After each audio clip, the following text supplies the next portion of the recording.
Board members, if I can get you to take your seats, we'll get started here.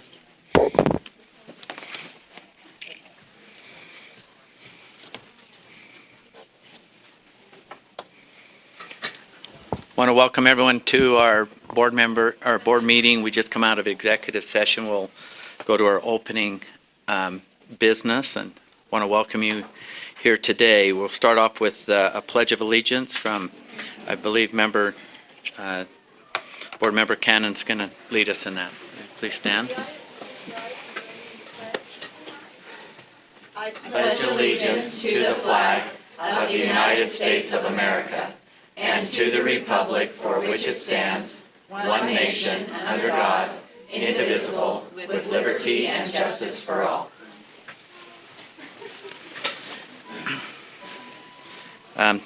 Thank you. Next, we have our board member message from Vice Chair Brittany Cummins. Okay. First of all, I want to pull up a quote from a great American philosopher. If I can figure out how to do this, I'm sorry.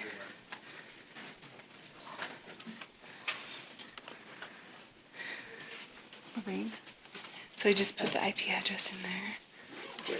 Oh, okay. Oh, here it comes. Okay. 4943.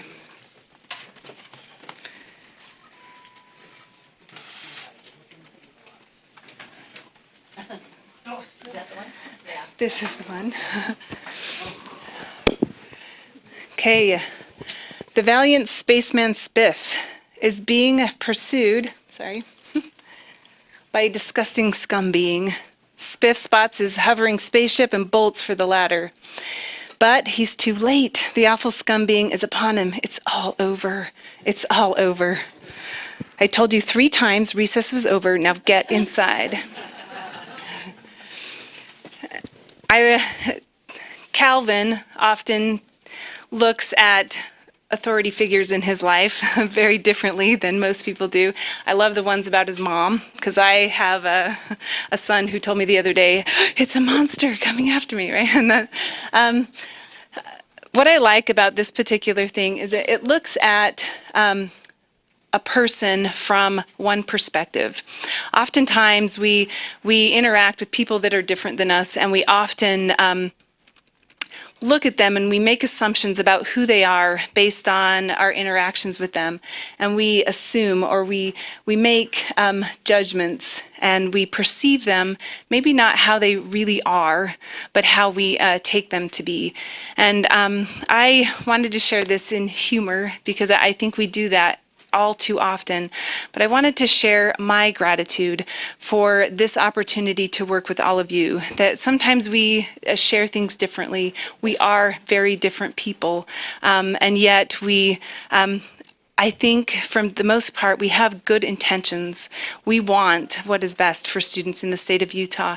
So I wanted to share my gratitude for the opportunity to work with all of you as board members, with the people who work here in this building at USBE, as well as all the amazing people who participate in our meetings. They give feedback, they talk to us, the constituents that call, the people who are a part of it, whether we agree or not. The intentions that we all have are fantastic. And so I just hope that we have matured from our Calvin days and that we can see people for who they are and the intentions that they have. So thank you for the opportunity to work with you. Thank you, Vice Chair Brittany Cummins. Next, we will have the introduction of our new employees. And so we'll have our new employees come up. If Board Member Belknap is right on cue there, turning on the mic. So we have 3 new employees this month. Mike. And the mic. In the mic. Hi, it's on? Okay. Yeah, you're good. Okay, I'm just tall. Okay. I'm Wendy Gill. I work with child nutrition programs, and I am a school lunch program specialist.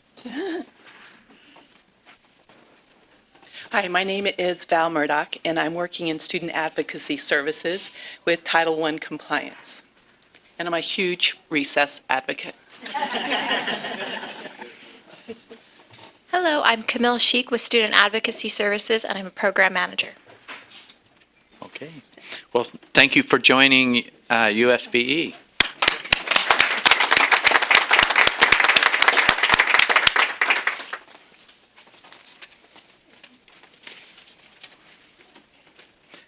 Next, we'll have Kathy Jensen come up and introduce our student artwork. Good morning. Thank you, Chair Huntsman. I couldn't help but relate to the comments of Board Member Cummins. She mentioned monsters. We have some monsters. And as I was looking at the monsters from Lone Peak in the Canyon School District, these are first and second graders. I think I still sometimes think there's a monster under my bed. These students did reading and then they drew what their monster was and illustrated the story. You see then the replications of sugar skulls. Students in the 4th grade studied Mexican heritage and culture in their social studies and then created the sugar skulls. And then we move over to this side to Willow Springs Elementary. You see some Native American pattern pots with some of the pictures, the pictographs that might be common in ancient Native American art.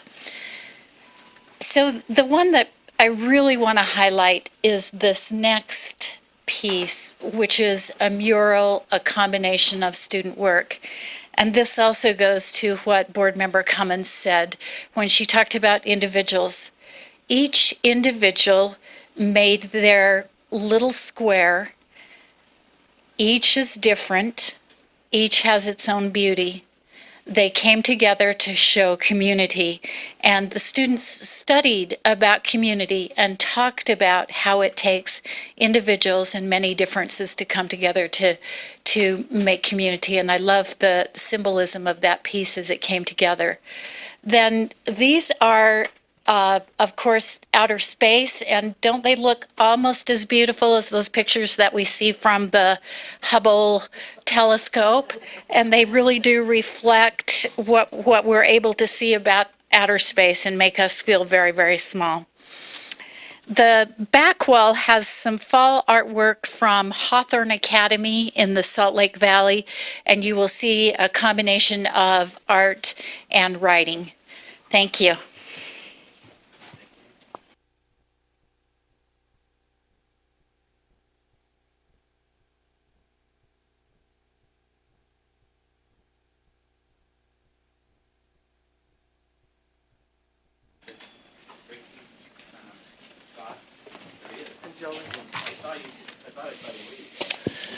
Thought about it, but here I am. Happy Thursday. It's great to be with you. My name is Ricky Scott. I am your science specialist here in teaching and learning.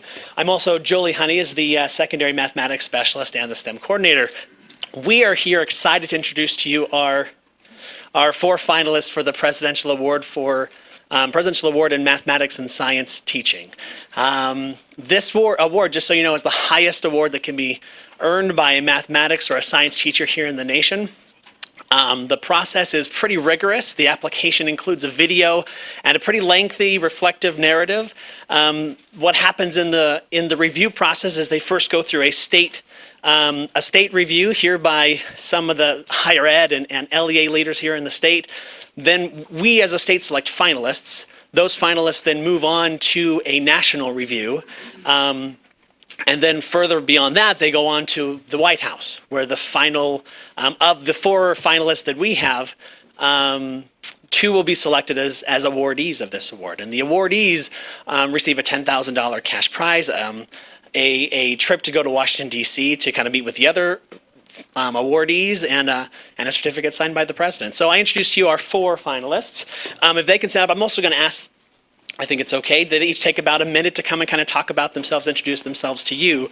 So let's go in this order. So first, we have Debbie Morgan, who's a science finalist from South Sevier High School in Sevier School District. Rachel Wolf, who is a mathematics finalist in Hillside Middle School, Salt Lake School District. Mike Spencer, who's the mathematics finalist at Juab High School in Juab School District, and then Megan Zarnetsky, another science finalist from Treasure Mountain Junior High and Park City School District. So we want to quickly recognize them, but then also recognize they have superintendents and administrators and spouses and family that have come to support them as well. So you talk to them. They're the guys. Hello, like you said, I'm Debbie Morgan from Sevier School District. My superintendent is amazing, Kay Douglas, and he is here today. This is such an honor and a privilege, and like my heart's just beating because it's just exciting. First off, to be here with Utah State Board, woo-hoo, and to be able to just share with you, my students are doing incredible things, and this only happens because, as you all know, it takes a village to raise an educator. And so I've had some really good villages to help me on my way. That's really helped me and my students grow in ways that we never thought possible. Because we're in a rural school district, sometimes we don't always get the opportunities that the bigger school districts afford. And since this award and before it, I've just had doors flying open. And right now I have 2 groups of students working on NASA projects with NASA mentors. And they'll get to travel to Caltech in the summer and work with astronomers and do real scientific, authentic research that is just going to light fires under them and cause changes in their life that would never be possible if I didn't have a supportive administration and kids that are just on fire. The other thing is I am currently a Utah Teacher Fellow, and I just want to express thank you to the Utah State Board, to Superintendent Dixon, Jeannie Rowland, for all the support of Utah Teacher Fellows this year. It's been an exciting journey, and right now we're currently conducting focus groups with teachers to get teacher voice heard, and we so appreciate the support that you guys have given to us. Thank you.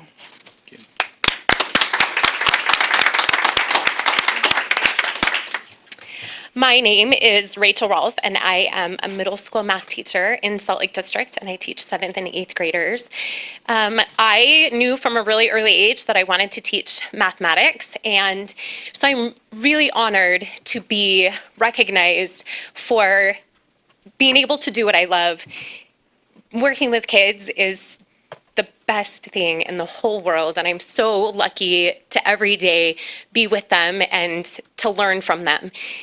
This year we have had some really fun opportunities, and I'm really working hard with students to get them to talk to each other and really think about mathematics in a different way and to share their thinking. And so it's so fun for me to be among some really great teachers here in the state of Utah and to learn from them as well. So thank you for having time to appreciate the work that we do.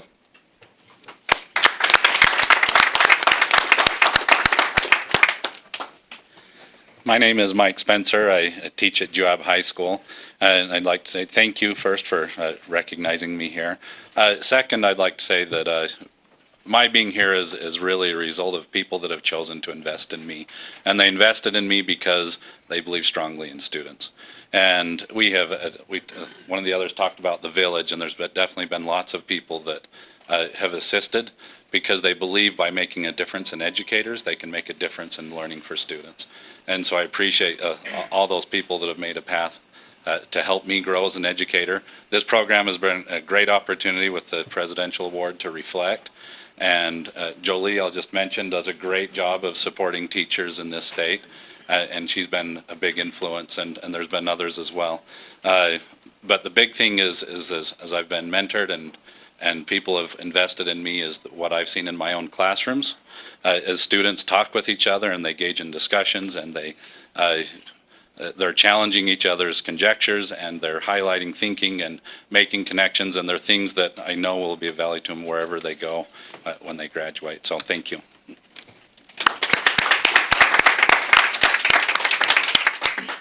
Hi, I'm Megan Zarnetsky. I teach 8th grade in Park City at Treasure Mountain Junior High School, and I'm really honored to be here today and to be recognized for the work that I do, which is really a reflection on my students and how fantastic they are as individuals. They're the reason that I come to work every day and that I smile and laugh, and they're the reason that I have joy in my life. It was fantastic to see this board meeting start with a conversation regarding community and identities, and that's something that I try to integrate into my lessons. It's not just about science, it's about people and our humanity, and I think the future is pretty strong with me and my colleagues here. So thank you very much.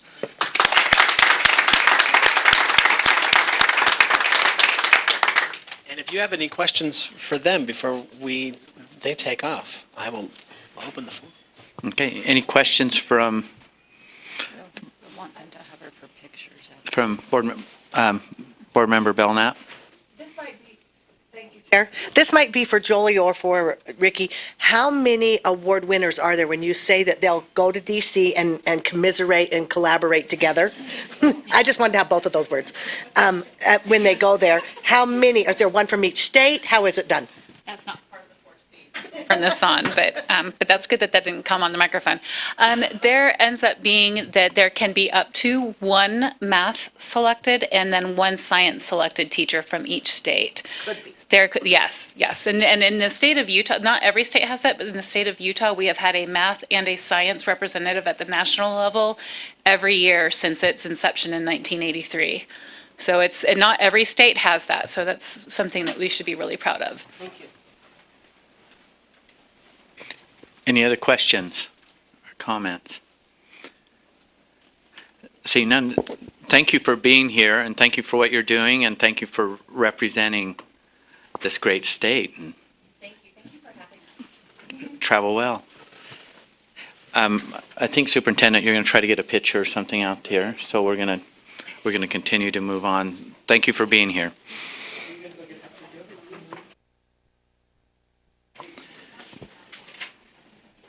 Okay, next up is,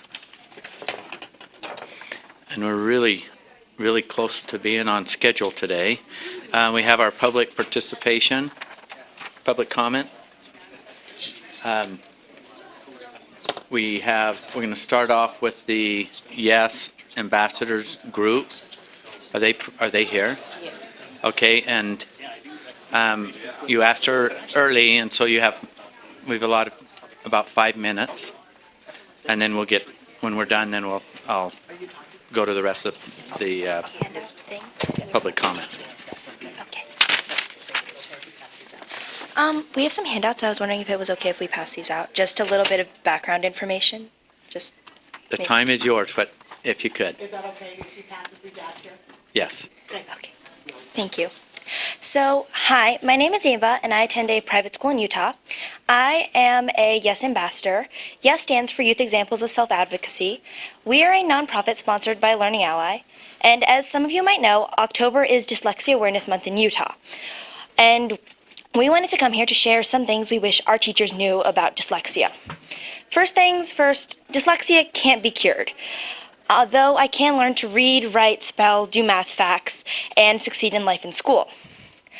Please remember, dyslexia is not an intelligence issue. It's a neurological difference. So please keep expectations for me high. I enjoy math in school, and I love to be challenged by all writing assignments. Thank you for letting me speak.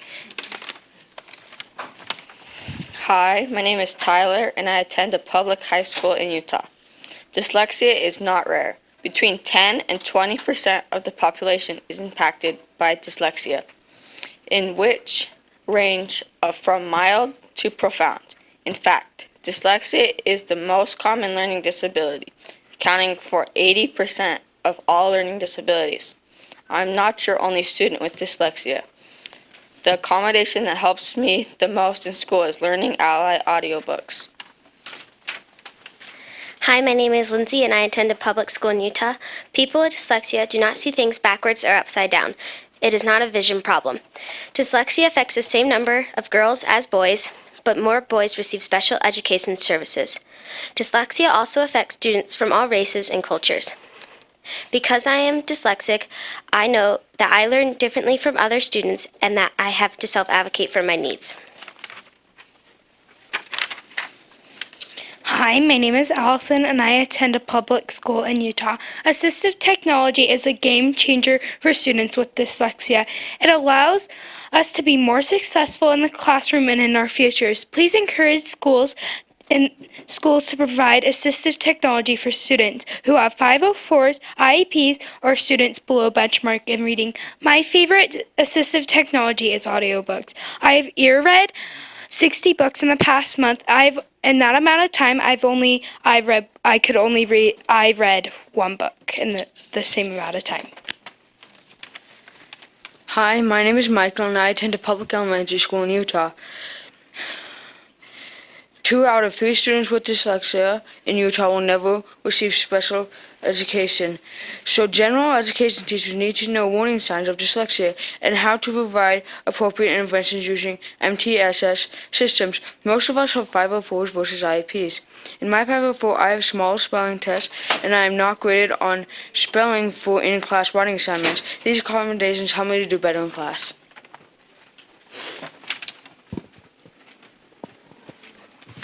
Hi, my name is Jefferson Cantrell. I attend a charter school in Utah. Students with dyslexia will be able to learn to read if they are provided explicit, direct, cumulative, structured literacy interventions.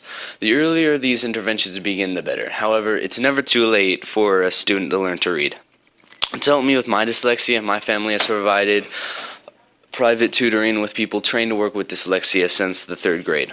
We have also educated our families about dyslexia so we can better advocate for our educational needs with teachers and schools.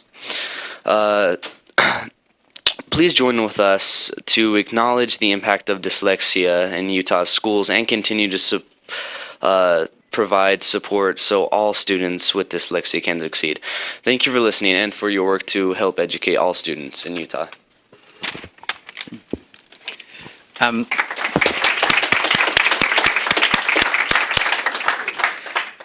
I'd like to thank the ambassadors for your comments and your participation under our public comment period and also for your handout. Thank you for what you do and for your message today. We'll continue to move on to our public comments and thanks again. We have several signed up for the public participation here. We're looking at about 2.5 minutes. And we're going to start off with Cami Olson with Science Standards. And then on deck will be Roger Snow. Okay. Members of the board, thank you for having me here today. I come to you today as an educator as well as a parent to share my support for beginning the process of writing and adopting new science standards for grades K through 5 and 9 through 12. The 6th through 8th grade seed standards are a great start, and it's my hope that you choose to move forward so that all students in the state have access to the highest quality of science education. I happened to be here in the audience last month, and I, like many of you I'm sure, was so impressed and excited to share in the celebration of those bionic porcupines, the first LEGO League team that engineered the bionic scarecrow. What an amazing example of what students in Utah are capable of achieving when asked to apply their knowledge to real problems. Watching those students stand before us all with such confidence was so inspiring to me as an educator. However, I left the meeting that day with the sad realization that those types of opportunities are certainly not the norm right now in our state. Working in an elementary setting, I know that oftentimes STEM experiences are only available as extensions or offered for those high-performing students, or perhaps in an after-school or before-school program like we saw with that first LEGO League team. Updated three-dimensional standards demand positive changes for all. They do not just address science content, but foster experiences where students apply their knowledge in meaningful ways. The current standards set a very low expectation and are holding our students back when they're capable of so much more. As teaching here in Utah for the past 7 years and working with teachers from around the state, I know there's already great things happening in many classrooms and in many districts. In anticipation of new standards, which we expected to be rolling out, many educators like myself began making these shifts in our teaching strategies, and the results are phenomenal. The purpose behind this shift is not due to new science discoveries or content changes. rather based on the new research and understanding of how students learn. When you walk into a classroom where a teacher is using this three-dimensional approach, you will immediately notice the difference. Just as we call students readers and writers, 3D science allows the students to do the real work of scientists and engineers. The students are engaged in real-world phenomena. They investigate, discuss, draw models, and write to explain. They identify problems and begin to design solutions. The students are active in their learning at a new level, and motivation to learn is on the rise. Change is always difficult, but as a board, I please urge you to move forward in the process of writing new science standards for grades K through 5 and 9 through 12 because of the positive impacts it'll make on our communities, the state, and at the very heart of it all, the lives of the children in Utah. Thank you. Thank you. Roger Snow and then Brittany Jolly is on deck. Members of the board, it's a pleasure to be able to address you today. I'm here also in support of the move to adopt new science standards for K-5 and 9-12 to match what has already been done in grades 6 through 8. I've had the opportunity over the past few years to be able to coordinate with many other district leaders and science curriculum directors in training our teachers in learning these new science standards. And just as Mrs. Olson indicated, the outcomes are phenomenal, pun intended. When we move towards a phenomenon-based instructional model, we tap into the natural instincts of our children, which is to question and investigate and try and find root causes.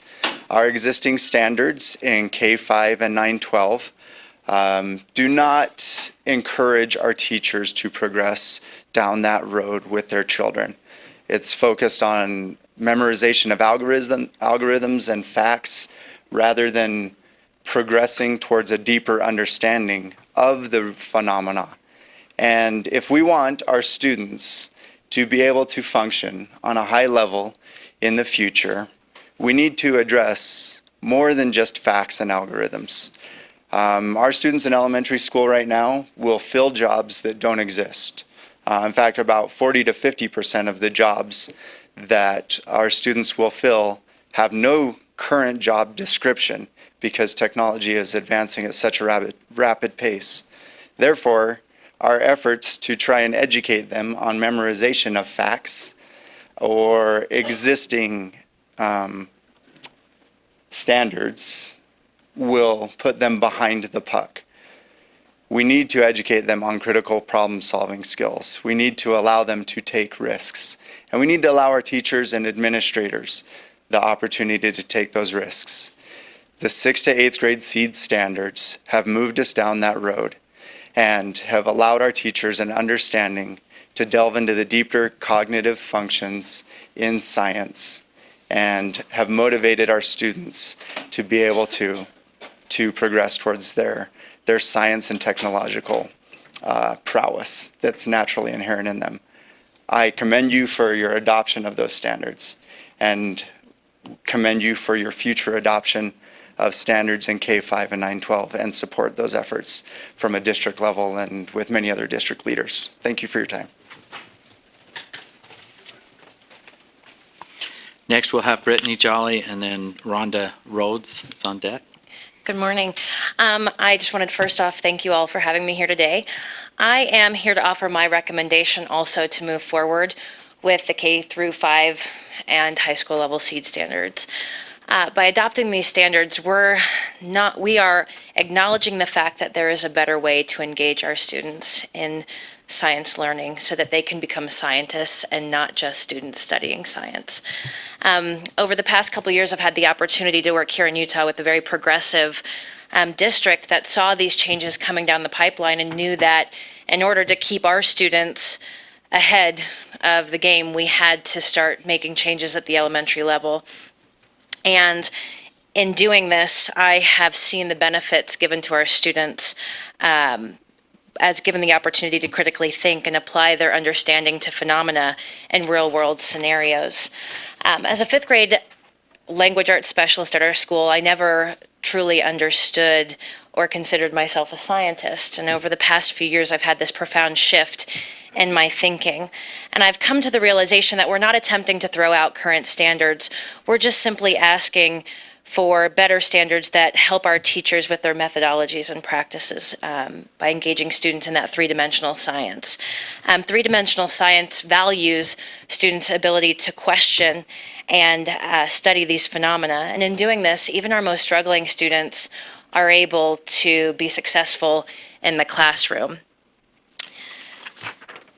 Lastly, I want to give our students authentic science experiences and not just memorization.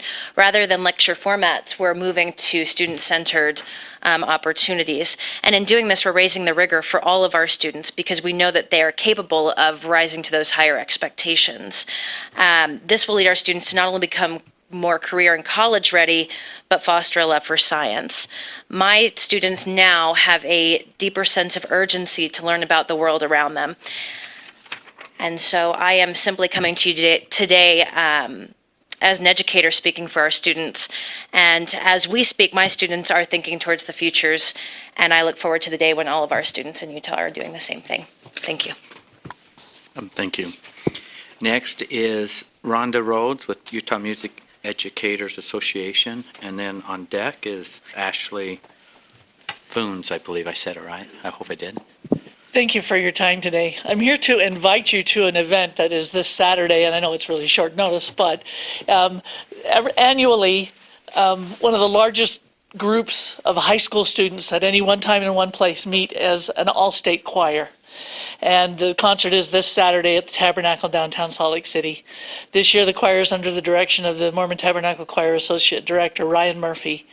And there's over 600 students in this ensemble, and they are chosen by their choir directors in their high schools, recommended, and they gather together first in regional rehearsals, and then starting this afternoon at Taylorsville High School, they'll be meeting today and tomorrow, and then the concert is 7:30 on Saturday evening. I have with your permission, I could send around these programs. I'd like you to be able to see the. Would you please hand them to Board Member Belknap? Thank you. I'd like you to be able to see the far reach of this choir because all of the students are listed in there. I know it's pretty small print to get 600 names in this program, but the choir is represented by high schools from size 1A up through 6A, and all over the state. And it's a glorious performance to hear, and. The concert is free admission, and we'd love for you to stop by if you could. This choir performs annually in October, this same weekend, and it's, like I said, one of the largest gatherings of high school students that there is in the state. And as Utah Music Educators Association, we're happy to sponsor it. And the concert starts with the Utah Valley University Choir singing at first, and then there's an organ solo by one of the Tabernacle organists, and then the All-State Choir will take the second half of the program. And so thank you for your time and for your support of Utah education. Thank you. Ashley, is Ashley here?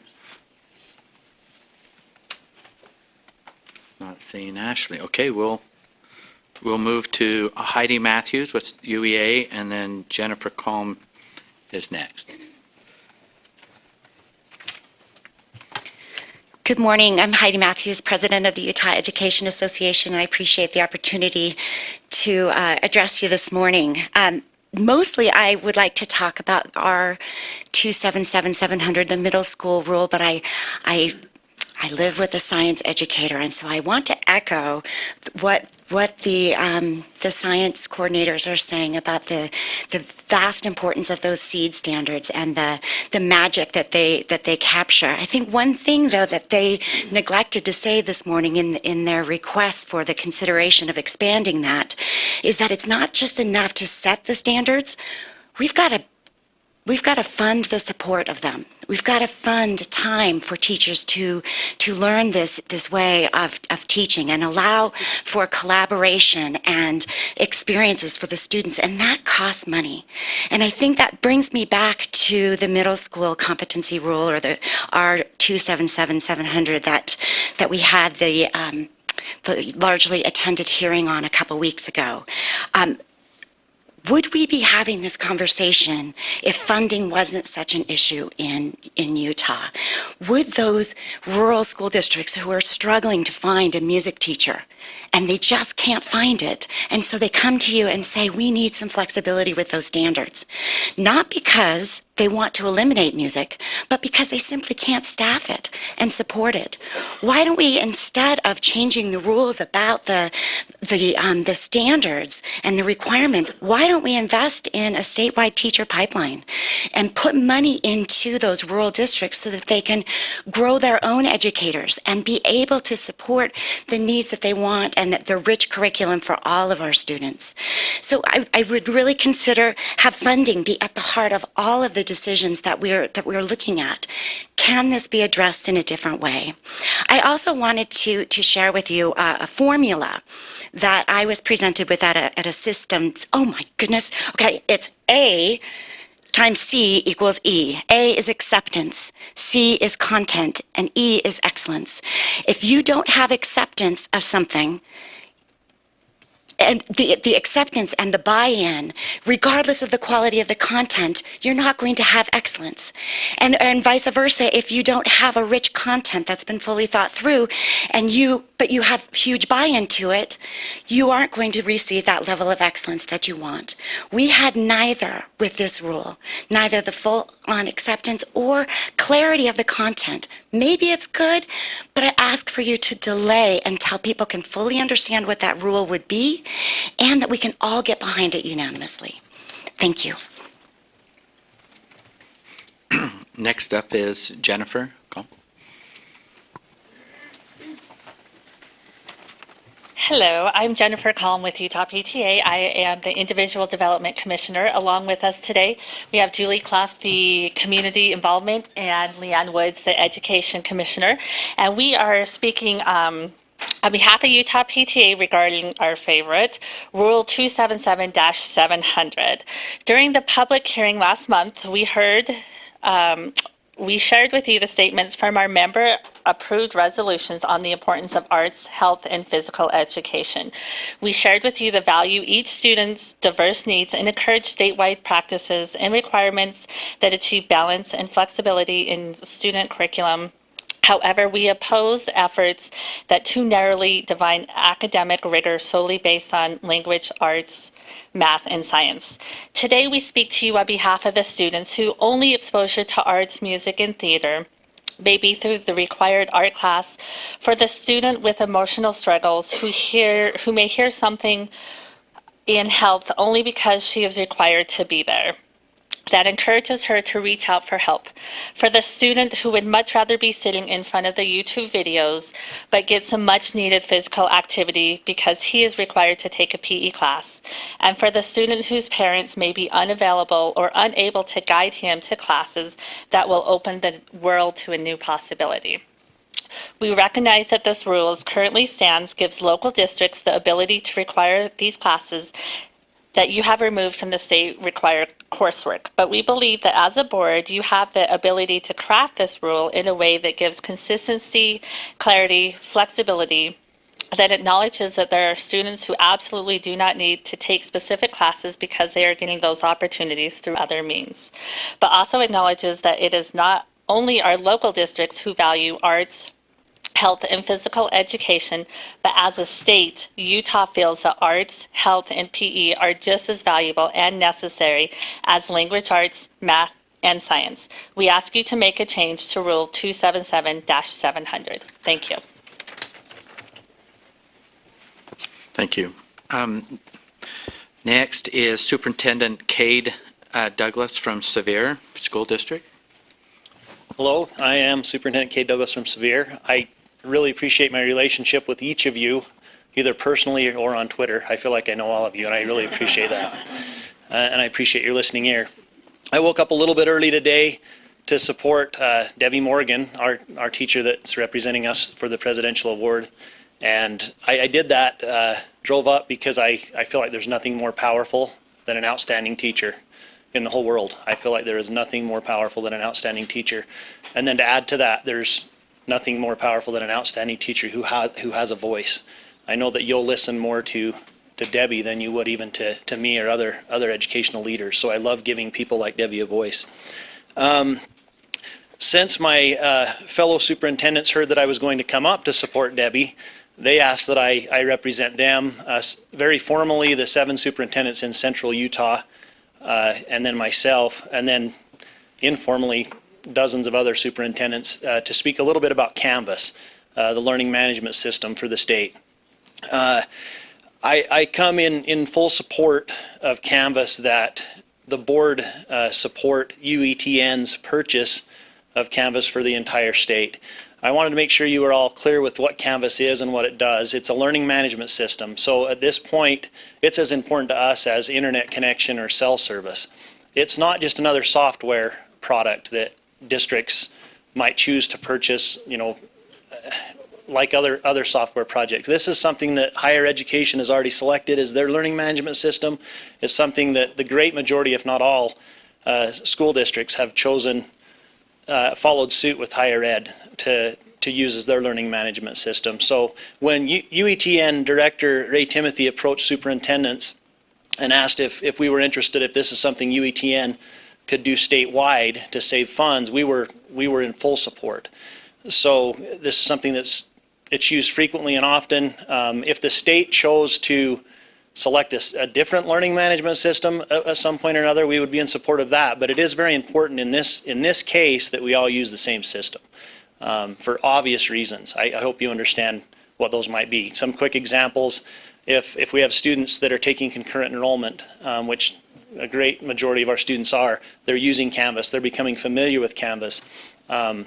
Many school districts are adopting policy that encourage students to take online courses or hybrid courses so they're familiar with Canvas before they move and transition into higher ed. So it's an awesome tool. It's a little different than what you might think as far as just normal software.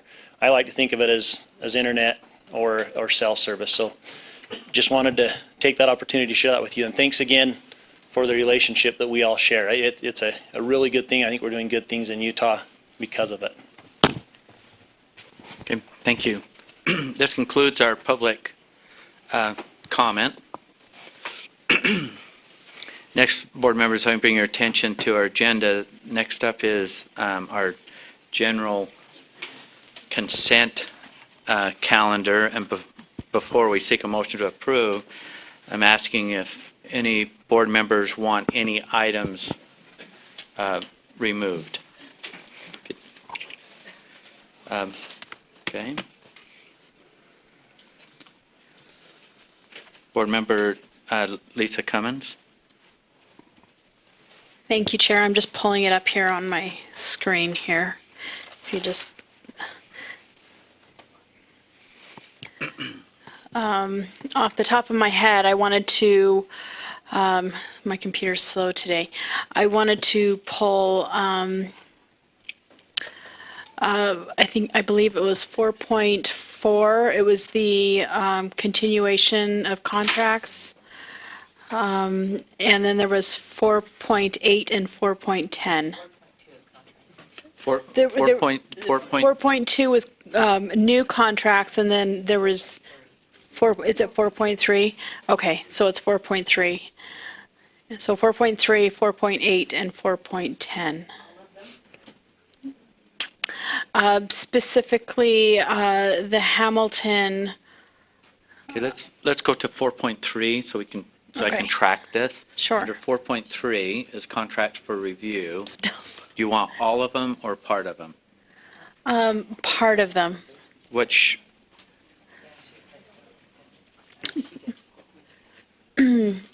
So the Gilder Learman MOU. Okay, just one sec.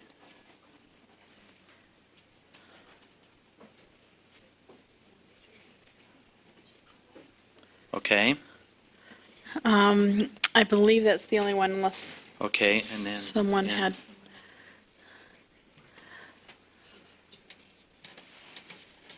Then 4.8 and 4, Yeah. 4.10. And 4.8 is the 4.10. equity conference. 4.10 is request for temporary authorizations. Yes.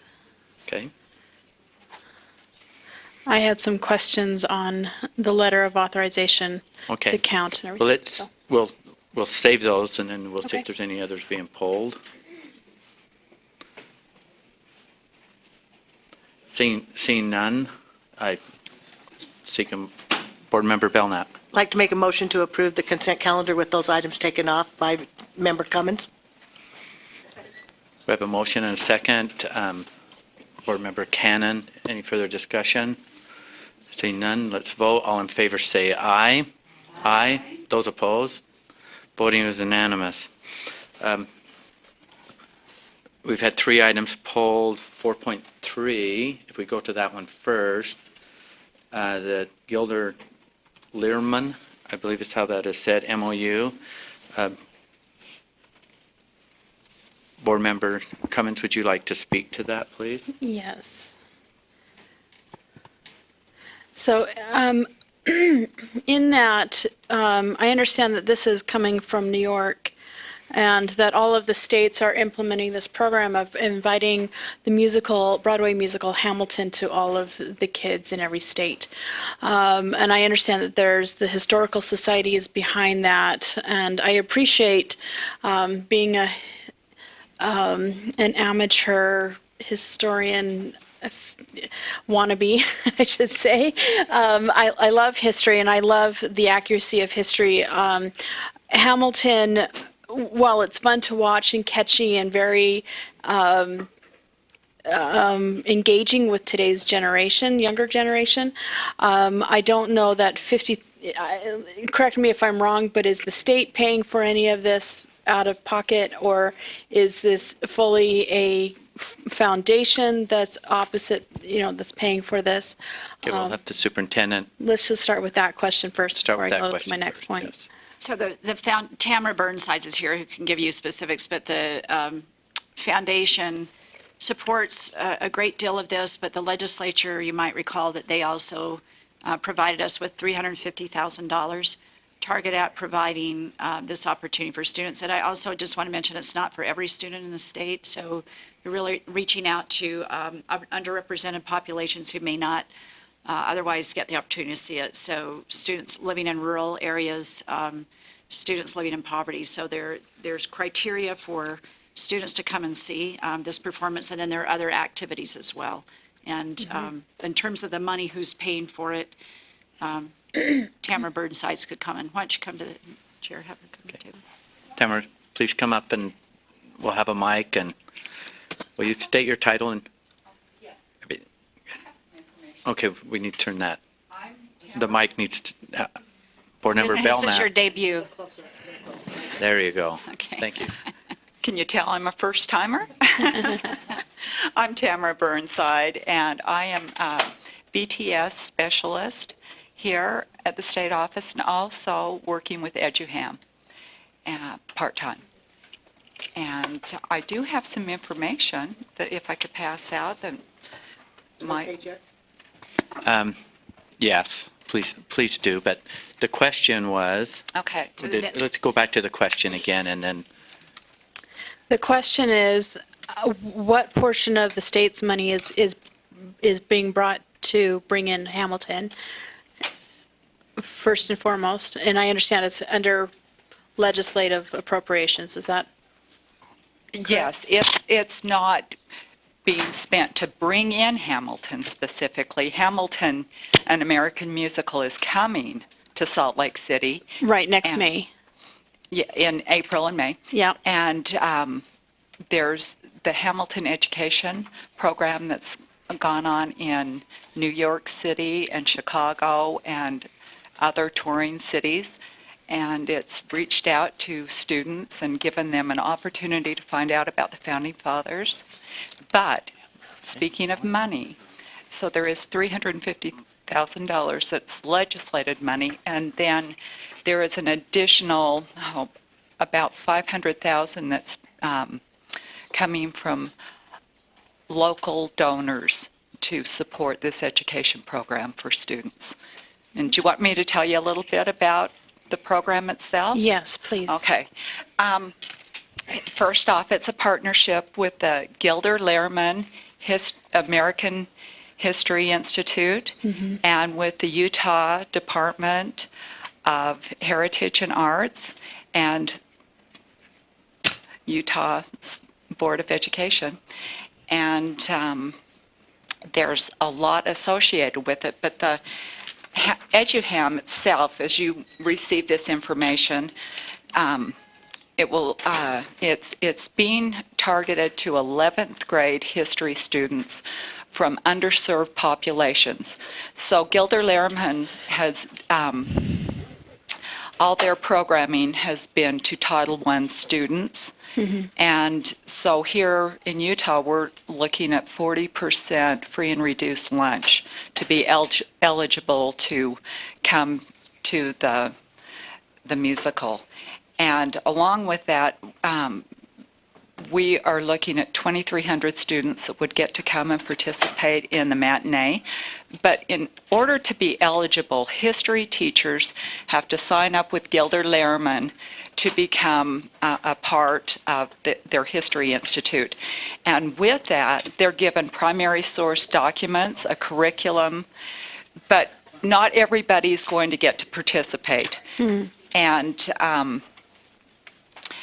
so we're really trying to target those ones that would not have the opportunity to come to such a marvelous event. It will be life-changing for them. But along with the student, the matinee itself, students have to also come up with a student performance piece. It could be a rap, a song, a piece of poetry, all about the Founding Fathers. And so they're actually using what they learn to create art. And the day of the performance, students will come and they'll share, only some will be selected, and that's by Gilder Lehrman, to perform. And then there will be a question and answer period with the cast members. And then Salt Lake County has offered the Salt Palace, where all students will go over and lunch will be provided for them. Then they'll come back in the afternoon for the matinee performance. And so what's being offered to areas across the state is anyone who's 50 miles away from downtown Salt Lake. Their lodging will be covered overnight, food,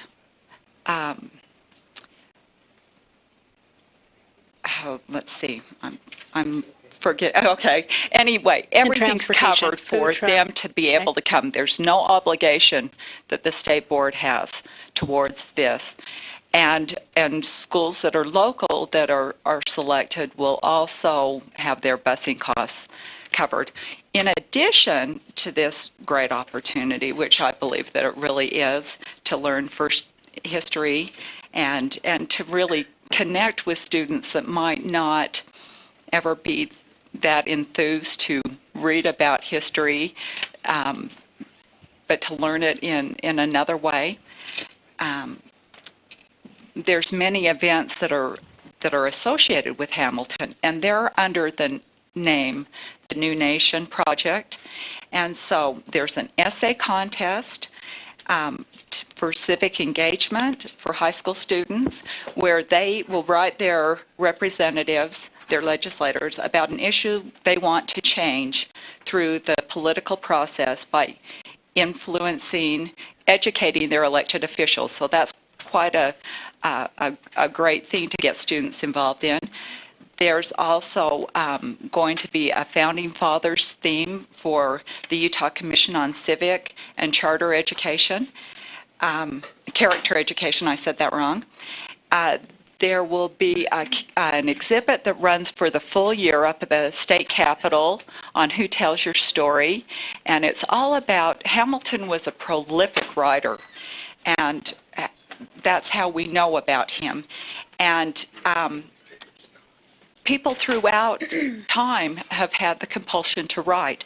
And so students will be able to see this exhibit from everything from prehistoric petroglyphs in Utah that tell a story about Native Americans to spy hop student-produced documentaries. And there will be public library exhibits that are statewide.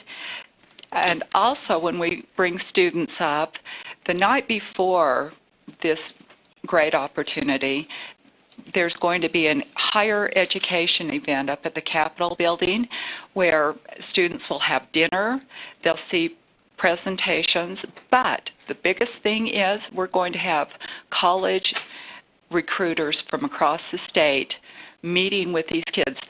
This is a target audience they don't always get the opportunity to reach. And so they're going to bring swag and encourage students to go on to college. And 11th grade, perfect age. And those are some of the events that are associated with it. We have a question, Board Member Hanson. I didn't see your light. Oh, there it is. Apologize. So, question. It says it's going to serve 2,300 students from underserved populations, but then down here it says schools which are chosen to participate will be charged $10 per student before the performance. Is Yes. that money going to be coming from the schools? Is it going to be coming from the students themselves? Because some students could probably afford $10, but some students really cannot. A very good point. Thank you for bringing that up. It's going to cost them a Hamilton. Kind of interesting. But that is what, in Gilder Lehrman's wisdom with working with the Rockefeller Center and the Lin-Manuel Miranda's Foundation, that's what they decided upon. Because, you know, sometimes when things are free, we don't appreciate their true value. And so there's a little bit of buy-in that we want students to have so that they're engaged with it. And that's going to be up to the school, the teacher, if they want to seek donations to cover that, or whatever they want to do. But there is a cost of $10 per student. But it's how that's paid, I think, is up to those local entities. And this is all about choice. This is an opportunity, and unfortunately, from what we've seen of how many schools have signed up with Gilder Lehrman, they're not all going to get to participate, and they're not all going to fit that unique target audience. Yes, Spencer? Well, can we have just a follow-up, and then we'll go to And I Board Member understand that Stokes. concept. I just don't want kids left behind because they can't pay. And so I just want to say that publicly. I know it's left up to the schools and the teachers, but I would like everyone to know that's how I feel about it, that I don't want kids left behind and not able to attend because they can't pay. Board Member Stokes. So I'll jump in from the very beginning. Good. This came about because several of us saw the production in 2016, and Speaker Hughes caught the vision of how this could teach a new generation of youth about our founding fathers and actually get them excited and involved. We, Gilder Lehrman, didn't want to come and do this in the state of Utah for all of the reasons that are actually being discussed here. They didn't want to come and do it in the state of Utah because there weren't a lot of Title I schools, and they just felt like our population didn't merit it. But when the legislature stepped forward with a $450,000 commitment to do this, And when they got the commitment from, and then used that to get the commitment from Gilder Lehrman. And it's interesting, Gilder Lehrman, or two, Mr. Lehrman and Mr. Gilderman, they started collecting early original documents of the founders. And they didn't know each other was doing that, but they merged their libraries together. And so if you go to the Gilder Lehrman Foundation page, it's an amazing resource for students. And it teaches history in a much different way and gets young people excited and involved. With regard, Linda, to the $10, everyone who participates knows that they're going to have to come up with the $10, and that can be done in any way. It doesn't have to be through the school. They can go raise the money. They can go ask for donors. But these tickets, currently, if you were to go try to get this ticket, it's a $600 ticket. If you get it in advance, it's a $1,200 to $2,000 ticket if you get it, a week before. So the fact that they're allowing students to have this kind of access is absolutely incredible. So the state kicked in $450,000. Private funds are being contributed. I know that recently the Miller Foundation just committed $75,000 to it. So there's two programs being run. There's a Gilder Lehrman Foundation program being run, and then there's another program being run through the state legislature with essay contests. So there's kind of two programs running. But this is a remarkable experience to actually engage young people who aren't engaging currently with our founders in a new and interesting way. I had the opportunity to go to Chicago. I don't know if you talked about that experience. But I had the opportunity to go to Chicago and watch them run this program. And what is remarkable is the theater is filled with high school students that are 17 to 18. And by the way, every parent has to sign a waiver. No student can go to this without a parental waiver. There's vulgarity in the words and the language. We counted them. We know exactly how many F words there are in this program. Yes. We know how many lewd gestures there are in this program. And thus, all of that will be outlined in the parental release form. So all of those F words will be outlined. We'll say this is how many it contains. This is how many lewd gestures. This is the reference of that. Yes. The fact of the matter is that Alexander Hamilton himself wrote about this. So the Reynolds papers, which Alexander Hamilton actually released so he wouldn't be blackmailed, detailed the affair that he had. And that's all covered in this. And it does make you think. I mean, I thought that all of our founders were absolutely 100% pure and above reproach. Silly me that I didn't understand that. But I'm sitting in the first time I saw it, which was in December of 2016. I am absolutely moved to tears by this thing, but I'm also learning, oh my gosh, I didn't know that happened. And I'm 53, so I can only imagine what a 20-year-old is dealing with. Let me just bring this in just a little bit, and I appreciate where this is at. What's before us is not the whole program and this whole journey and everything that's happened. I think that all this history is good of how we got here, but I just want to remind the board what we're talking about here is our MOU, a memorandum of understanding that we need to discussed today, and I'd move that we approve the memorandum of understanding on the Hamilton project. We have a motion. We have a second now. Chair, I still Yes. had some comments that I wanted to make. Yeah, and if I we're want to gonna get jump to over that, but I this, just then want to remind, we're talking about the play and getting down into the weeds on a lot of which is that part isn't as much as what is before us, which is the MOU. But board member Cummings, I want to hear your comments, but I just wanted to make sure people know that everyone that's here, that the reason we're having this is because we have an MOU before us. So, board member Cummings, did you had more you wanted to add because your light was on? Well, I don't know that it matters anymore. I I want to be careful that we're promoting the history that we want, that truth be taught. We have so much misunderstanding of history on like Board Member Stokes said, you know, we don't know everything, and we're not teaching everything according to how it happened. We're not using original sources. And Hamilton was a true politician, and even though he helped write the Federalist Papers, he did go back and rescind everything that he stood for in the Federalist Papers. You know, this is not somebody I want to think this was great because we expand government. He was very much for expanding government and expanding on a national bank and so on and so forth. And, you know, is that covered? Are the students knowing that he was a true and blue politician? Are we really teaching about what happened and not just a musical that shares vulgarity? Okay, so I want to make this sure. musical is based on Ron. Hey, you want your last? Sorry. Okay, one sec. Sorry. Did you have something?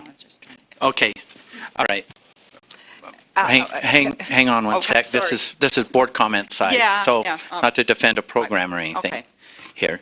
Is there any additional board comments? I just think we have a responsibility to teach truth, to be careful what we put our name on and what we promote. And just because something is popular doesn't mean we should just automatically jump on the bandwagon. We have a responsibility to our students to teach them the truth. And this is what they're begging for today. And with the social studies standards, I think it glosses over the true intent of history and the original intent of history. And I think that's incredibly important. And I just want to be very cautious and make sure that history is taught correctly. Okay. And not seeing any other discussion, so let's vote on the motion to approve the MOU. All in favor say aye. Aye. Those opposed? Will the nays? I have 3. Do you have the 3? Okay. Motion passes. Thank you for your time. Okay. And you're welcome to turn that light off. Okay, thank you. Okay, thank you. Next up was, that we pulled from the consent, was 4.8, the equity conference. Board Member Cummins, did you want to speak to that? There's 4.8 and 4.10 that were Yes. both Can pulled. I just have, is it Mommy? Momi? Sorry. Okay, we'll invite How do Moni you up. pronounce your name? You have a question? Momi, thank you. Yes. Could you Well, just if give you- me some more clarity on the education equity, what this is going to include? I'm happy to do that, Board Member Cummings. My name is Momi Tuua, and I am the Equity Specialist in Student Advocacy Services here at USBE. Several years ago, we had a conference like this, and it was discontinued. And in the 3 years that I've been here, there's always been a question as to when this conference was coming back. And this conference initially was provided for school counselors, but we are broadening this based on the response that we've gotten from educators, from site administrators, as well as LEA leadership. And so I had sent out some surveys regarding this need, and I just wanted to highlight some of the topics or focuses that will be included in this conference. But before I do, I also want to say that recommendations for presentations are also coming from our Access Committee in response to particular needs that have been expressed within their committee. We sent out a survey regarding refugee students and the supports that they need, and asking educators and administrators the confidence level in facilitating the supports to these students. And between 40 to 60% of the responses were that they did not feel adequate in providing those wraparound supports to our refugee students. Also, with our board action regarding the early college access for diverse populations. We have had a response statewide in what can we do in implementing best practices so that our diverse populations have the access, increased access to our AP, IB honors and our concurrent enrollment courses. And Garrett Rose will be talking to the Standards and Assessment Committee tomorrow about this in greater detail. Looking at English language learners in relation to course taking patterns towards not just college access, but college retention. That has been a subject that has come up many times from our LEAs. Looking at civil rights issues and laws and policies and best practices has been a request from our LEA leadership. And so these are some of the details or focuses that we have, where we've received feedback and requests from our leadership and educators statewide. Thank you. Oh, sorry. Any other questions? This was on the consent. To move this forward, it was polled, but to move this forward, I'd seek a motion for approval. Board Member Lear. I move that we support this conference and move it to the board for a vote. I second. We have a motion and a second. Any further discussion? Seeing none, let's vote. All in favor say aye. Aye. Those opposed? Okay, voting was unanimous. Thank you. Thank you.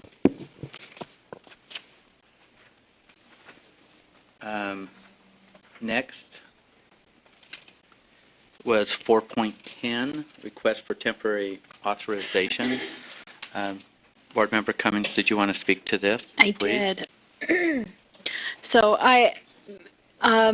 if Leah is here and also Travis, but I was looking at the letter of authorization, the count, and I was a little concerned with the high amount of numbers that are unlicensed that are going through programs right now. There's about 101 instructors in these various schools that have asked for continuation. How many, I'd like to know how many, where they're at in that programming, in their programs, selective programs. How many are just bachelors? I know that there's one that there's a group of unlicensed professionals with no programming,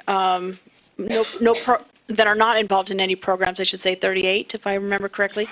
How many of those are special needs, and how many of those are not qualified to have that licensure yet and not going through a program, or who are going through a program, where they're at in that program, and what kind of decisions they're making, because this will affect students for the rest of their education based on how early these educators are integrated with these special needs students. So I'm concerned about that group especially. I understand with the what was it, the APT, did I get that correct? That underqualified or unlicensed teachers, they can have a bachelor's to teach, and that's okay if they're in their selective fields. With CTE, I'm okay with that. But especially with special needs, if we're having underqualified teachers that are not in a program or in very early stages of a program, I'm concerned on what decisions they're making towards each student. Does that make sense? There's a few questions There's a lot of questions in there, and then some concerns. Hopefully you can sort those out if you'd state name, title, all of that good stuff. Diana Sedrith, Director of Teaching and Learning. So just a little explanation about letters of authorization. They are requested by LEAs when they have a need to fill a position that they don't have a qualified individual to fill. that almost sounds like they're just putting anybody in front of kids, but that isn't the case. So when we say that they're not enrolled in a program, it might be that they are on an ARL or an APT. They might be getting local support for that. Sometimes we use letters of authorization when we put a student, or it's not we, when the LEA puts a student teacher into a teaching position. So instead of student teaching, then they are actually a teacher, but they haven't completed their program yet, and so that would be the case there. It's important to know that the numbers are consistent with what they have been in previous years, so this isn't a spike in the number of letters of authorization. It's pretty much the same from year to year. They are usually temporary, and then the teachers or the people work towards the full licensure, or they're replaced the next year when the district is able to find somebody in order to do that.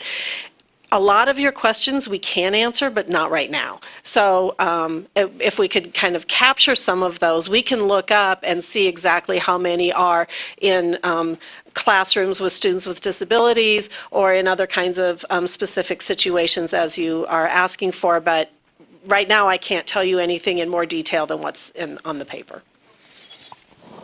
So I can add, as far as the students who are, the teachers who may not be licensed yet, who are on letters of authorization, who are working with students with special needs, we have two unique programs in the state of Utah that we support to be able to increase the pipeline for teachers, for students with disabilities. And one of them is we bring in paraprofessionals who have been working with students with disabilities, have had experience with students with disabilities, who their school district or their charter school thinks that they would make great special education teachers. We have a program that we work with two different universities to be able to support those paraprofessionals becoming licensed teachers. So they have experience. They've been supervised by special education teachers. The school district or the charter school then hires a mentor specifically to work with them to be able to move them into that teaching position while they're in a program. So that's one unique thing we do in Utah. And the other unique thing we do, we have a program called Running Start for all brand new special education teachers, all teachers who are on letters of authorization, who get jobs, who haven't finished their programs, and it includes all those teachers who have been paraprofessionals. During this summer, we do an entire week, 40 hours of very intense training in how to set up a classroom management, specially designed instruction, just like it's titled, to give those teachers a real running start into being ready on the first day of school to be able to provide specially designed instruction to students with disabilities. And we invite all new teachers, all teachers on letters of authorization, including those who have been paraprofessionals and those, like you're saying, who had bachelor's degree already in some other field, maybe even in general ed. And are choosing to become special education teachers. And then we provide coaching for them throughout their entire first 2 years, which they may finish their program in that 2 years. They may finish it after the first year. They may not finish it till the second year, but we provide trained coaches to mentor them through that process to be able to increase the pipeline and decrease the shortage. Is that helpful? A little bit. When they sign off or on a assessment, a special needs assessment, and forgive my arrogance on this a little bit, but is there a mentor behind them to double check that assessment? I'm looking for a word. To ensure that it's accurate. To make sure it's accurate, yeah. So that there's no harm in that student going forward, or they're put in the wrong program or the wrong testing, because that kind of error important. Could be huge. Yes. Yeah. So they actually wouldn't even be doing assessments if they didn't have the credentials to do that in the first place. Okay. So a special education coordinator or the team lead or most often the school psychologist would actually be providing that service, but they need to learn how. Right. And so, But with the limited amount of psychologists, school psychologists, is that always being caught or no? I don't know that I can affirmatively speak to whether that's always being caught or not. I know that I get questions about it. So LEA directors and special education coordinators call me and ask me what is the best way to move forward in the situation that we're in. So I know they're seeking consultation. I can't answer whether or not it's always happening. Okay. Thank you. Okay, Board Member Lear. I had a question, Leah. Is this intensive summer training only for teachers of students with disabilities, not for all teachers, even though all teachers deal with students with disabilities? Yes, it is. We provide this specifically for special education teachers. It actually started with a federal grant, two SIG grants ago, so about 10 years ago, and Utah chose to continue it after the 5 years of the grant period because LEAs felt it was so successful. Thanks. Okay, not seeing any other comment. This was pulled from our consent calendar, and my computer just turned off. Oh, man. I'll make a motion. Hang on. Well, okay, we need a, I'll make you a make the motion. I move that we accept these letters of authorization. Okay, we have a motion and a second. Any further discussion? Seeing none, let's vote. All in favor say aye. Aye. Those opposed? Voting is unanimous. Okay, that concludes all of our consent items. At this time, I just want to deviate just for a few minutes away from our calendar. We had a person sign up for our public participation, and I couldn't help but notice, somehow I noticed that she came in. So we'd like to give a couple minutes, if we could, to Ashley, is it Foons? Okay, I'll let you introduce yourself. I didn't hear that. And then, who is Miss Utah County? Oh, awesome. And your name again? Ansley Funes. Funes. Sorry, it's from Spain. It's a little.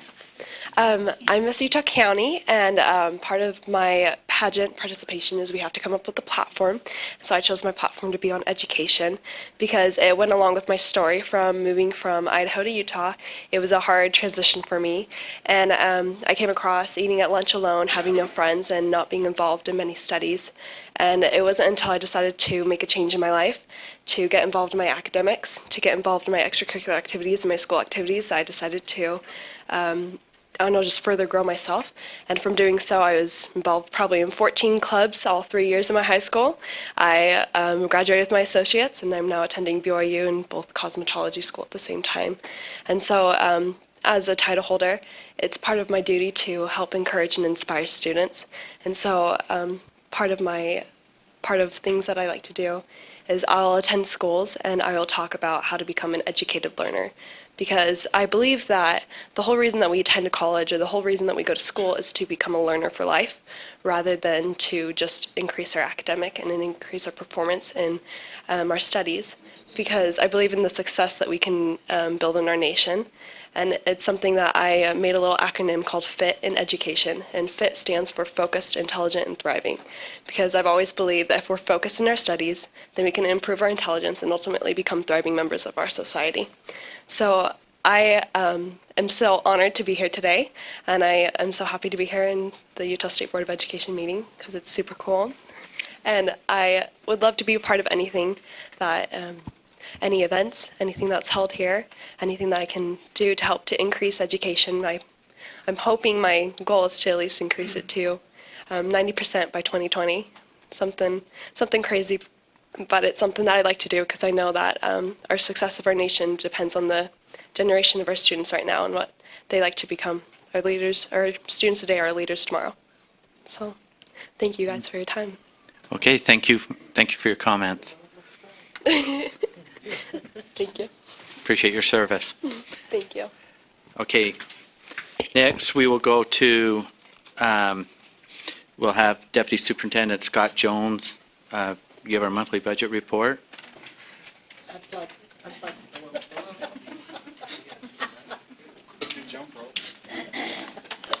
Jamie's, Natalie's jumping out of her seat now. So can you pull it up?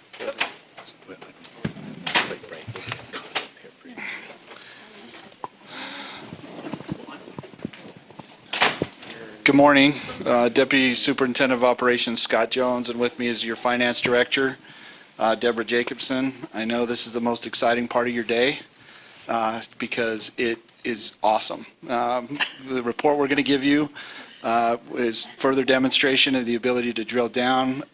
Over the next couple of weeks or few weeks, we'll be going around to the section directors to make sure that they're trained on how to access it. We'll be working with you individually or as in a group so that you can utilize this tool to do what its intended purpose, and that is that you know where every dollar is going. And the responsibility of your staff is met. Obviously there's always some small issues now, not as large as we've had in the last couple of years. In fact, one board member noted last night that's been on the board for a while that over the last couple of years, when we have the carry forward discussions, we're usually saying, well, we actually need to find $10 million, no, not that much, $2 million to plug holes or do things like that because we've moved money around and done different things like that. So we are much, much better financially as far as accuracy in reporting, closing, and starting the year right than we've ever been since I've been here for this time. So what I wanted to do, though, is because it's in the order of sections with, starting with assessment, each month in Finance Committee, we have a review of particular sections. So I'm going to kind of do that here with you today, and we're going to go to teaching and learning, if that's okay. Just draw one out for you just to try to, this is, teaching and learning is by far our biggest section. They have the highest volume of activity compared to any other section. SAS is probably a close second, I would say, as far as all the transactional details that we have to go. So as Deborah approaches teaching and learning, slowly, but surely, we'll get there. I do want to demonstrate that there's program integrity for the funding, but detail within each one of the programs that teaching and learning administers under the direction of Director Sudworth. And then Patty, of course, too, Patty Norman, Deputy Superintendent Norman. So if you'll, I'm not sure if you're in board docs and you're looking at this or if you want to just look up at the screen, but so I'm using this opportunity to kind of train you or orient you to the reports. So pick a program, whatever. Pick a program. How about a board member pick a program? What program would you like to see or have more detail on within the teaching and learning section? Travel and state? Okay. Which one? Well, no, by program. So, yeah, go ahead. Yeah, she wants to see that. Go ahead. So this is, if you notice, we now have these separated by, you can now see any programs that are funded by federal funds and any programs that are funded by state funds. So hopefully that will be helpful for you. Right now, probably the best ones to look at are anything that has an 18 by it because the carry forward hasn't been loaded yet. Yeah. So last night at the Finance Committee, we got permission to load the carry forward. So next month, you'll see that in there. We're following the process. And actually, too, we're adhering to the law for the first time, which is basically we can't release the carry forward until it goes through the process of the governor's office, legislative analysts, all that process. So is there another program? Anyone want to see a program? Okay. So there's, okay. So if you notice there's no expenditures in this one currently. Okay. So do the, how about we go So- with the one above it? Beverly So, Taylor yeah. Sorensen? Yes, let's look at Beverly Taylor Sorensen. So anything that's highlighted and underlined and in blue are, yeah, you can Yeah, actually drill there's- down on, I maybe. mean, we're relatively early in the year, Maybe so, you know, you may not see some of that too. Hold on, sorry. Yeah. I think it went to sleep, actually. I had this opened earlier. Now it's stalling on me. Great. This is good.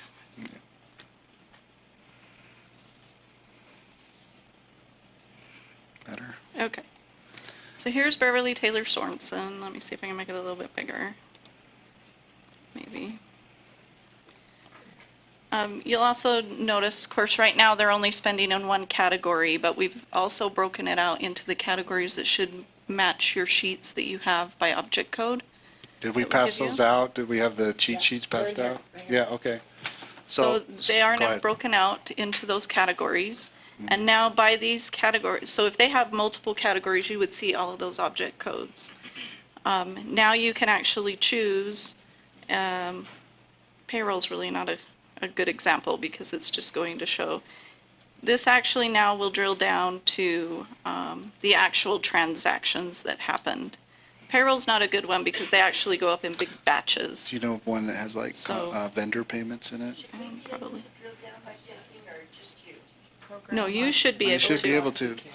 Not on board docs, you Yeah. can't. So you actually have to log sign into the in system. using your ID, and we'll work with you individually on that, so you have that, and we'll get you there.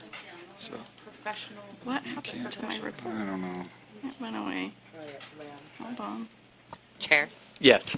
So that's not publicly available for people to look at that detailed? Not yet, Okay. not yet. We can do that. Yeah, it's in the transparency website that is at the state level, the Right. transactions and all that too. If we want to keep it at our level, like say post it on our website or something, we can work towards that, most definitely. I think it'd be beneficial. And I Yeah. wanted to thank you for your work on this because I think it's very important to show such get there. detailed. So thank you. I opened it too early, I think, and then it logged me out. Sorry. Oh my gosh. I broke it. Maybe it is. Okay, so I'm going to go to Jared about the Wi-Fi, so. No, I can't grab it. Yeah. I would pick teaching and learning too. It's at the You bottom would, of right the at the report, end. right? So, That's how you.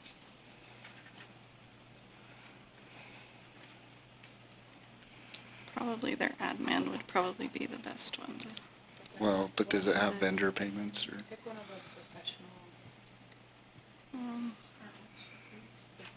Do 18 professional development. Professional. Yep. So That one? so we can do the driver's ed here. Okay. This one doesn't currently show the budget because it's carry forward, but it will show you the detail of, well, maybe it will. It will, it's just slow. I don't know why it's so slow. So this is an example, like here's the other category of pass-through. We have multiple object codes that fall in here. But now when you click on this, it will actually give you the detail of the transaction that we actually made, which this is more for in our agency, what our transaction ID is. This reference transaction ID column actually will show you if it references an actual contract, a grant award, anything like that. The transaction date when it was actually processed, the vendor number, the actual vendor, and then this is more for interdepartment, the actual coding block that it was charged to. And then, of course, the amounts. Any questions from the board? I've got a question for you, Scott. Sure. This was this goes back a year or so ago. And I'm not sure if it's a fair question, but on our finances and everything, we've moved to all these betterments. Are we still intersections? Do we still have their own? We have section people keeping their own books, their own Excel spreadsheets? Are we, You want me to show the are other we, report? are we progressing to where we wanted to be, or is there? Yes, we are making, we've made significant progress, and it's hard to go into so much detail, in the amount of time we have, but go ahead and show. This is a good demonstration. I hope I can answer your question. Go ahead, Deborah. So we actually created a more detailed report that you as board members will also have access to as well, where you can actually go specifically to a very specific program without having to go through the whole board report and look at the whole thing. But, and what this does though too is, as I stated earlier, as we go through the sections, it'll become much less of a individual tracking, like say in a spreadsheet and all that, too, because the system will help do that. Can I report right now that we're still not in, that we're not still currently in what we call shadow systems like spreadsheets, tracking and all that? No, I cannot. There is still some of that going on. But as we progress through the year, because this is the first year where we're in finance, we'll start to become more, the system is more reliable. And as directors get trained and their staff get trained on this too, we'll see more of an increase or more of a departure from using shadow systems, where if a particular individual departs, then it's not, it doesn't, all that information isn't in their head and all that. We're automating a lot, even including MSP. We're still doing that. It's taken a long time, I know, but we're still developing the ability to have automation so that we're not losing fidelity in programs and stuff because an individual leaves the office or things like that. So, and I think Natalie has something to say too. So, well, I was just going to mention that we won't be out of spreadsheets or tracking systems until the grants management system is fully operational. And that is not planned until the 1st of July for all of our initial phases. And so FiNet doesn't give us the ability in all areas to track individual subrecipients, the budgets, the payments. We could set it up that way, but it would take an inordinate amount of time, and that's the purpose of a grants management system. And so we will still have those for another year or so until that is fully operational. Okay. Any other questions? Well, I just want to echo some of the other appreciation. This is moving to a lot more reliable, efficient, better way to manage on the financial side. So kudos to everyone. And it's very difficult. I think we all recognize that it's difficult for people to change and get confidence in a new system. But it seems like every board member, you see more and more and better data coming in. So yeah, it's important though too that I spend some more time with section directors, orienting them to the system, getting them in there too. So we're ready. We're making progress. Thank you. any other questions or comments on the monthly budget report? Seeing none. Thank you.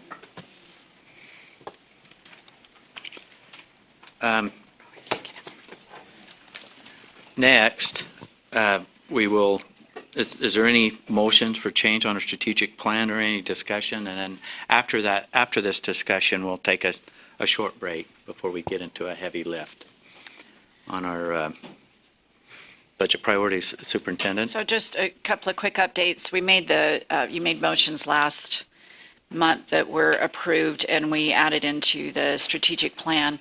And so those are now reflected on the website. We have the most current and updated format with the word table and the education elevated document, but we are in the process of working with somebody who has some graphics and marketing background to try and make it a real usable, user-friendly document and one that's a little nicer looking. So we should have that for you hopefully by next board meeting. Not seeing any motions on this particular subject, so let's take about a 7 to 10 minute break. If we can try to get back here at 11, that would be good. So, quick recess here.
Board members, if we can get you to take your seats.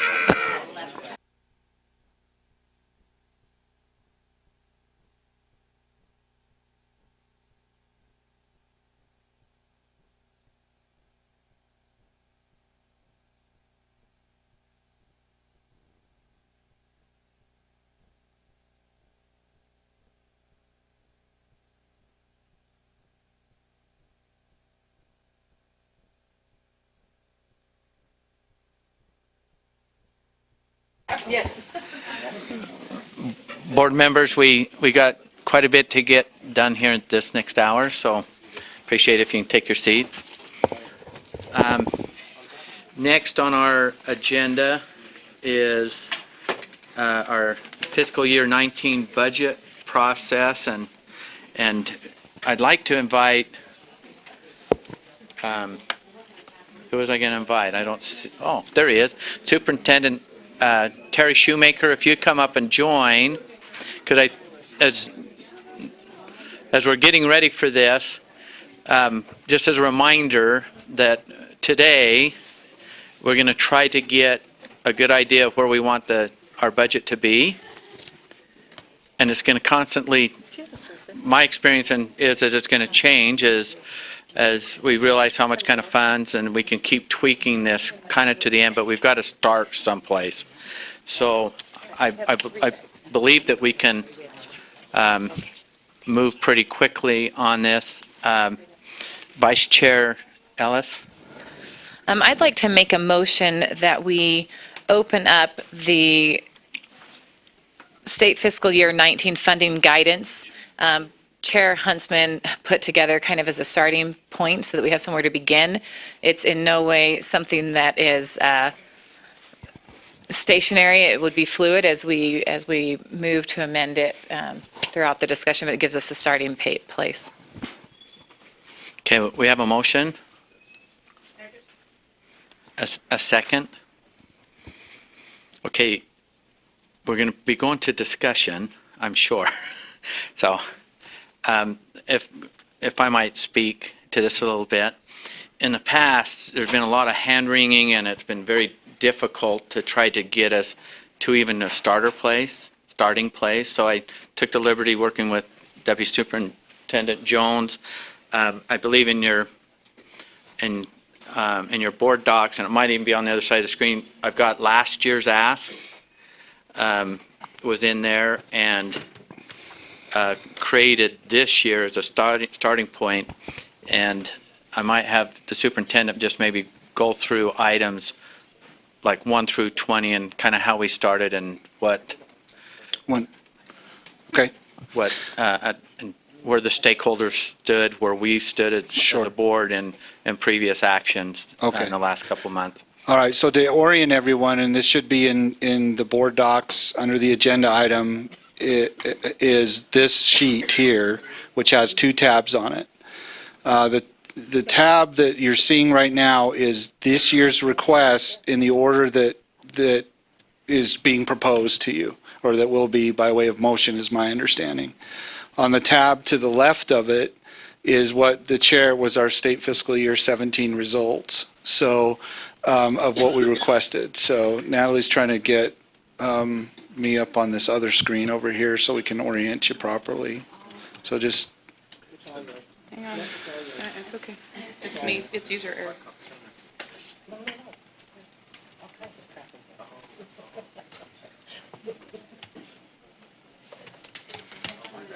Yeah. These are the USBs.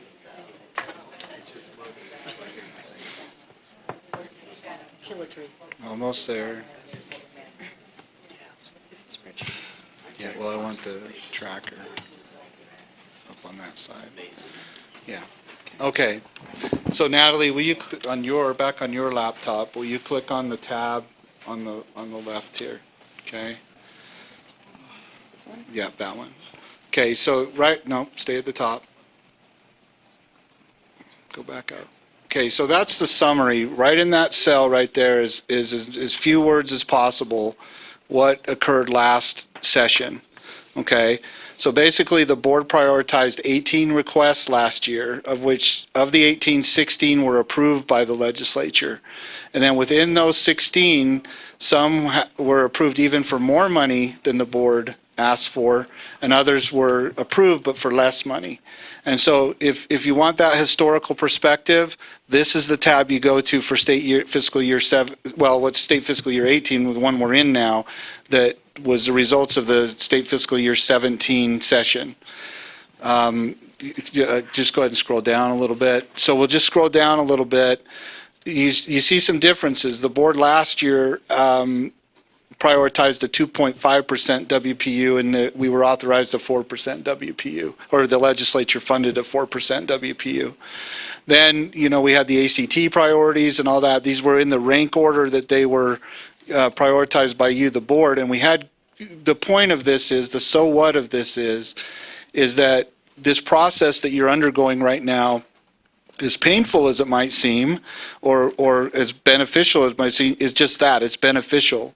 Because ultimately, no matter what part we're in or what part of the process we're in, ultimately we usually, well, in the 2 years I've been here, we always get asked to prioritize anyway.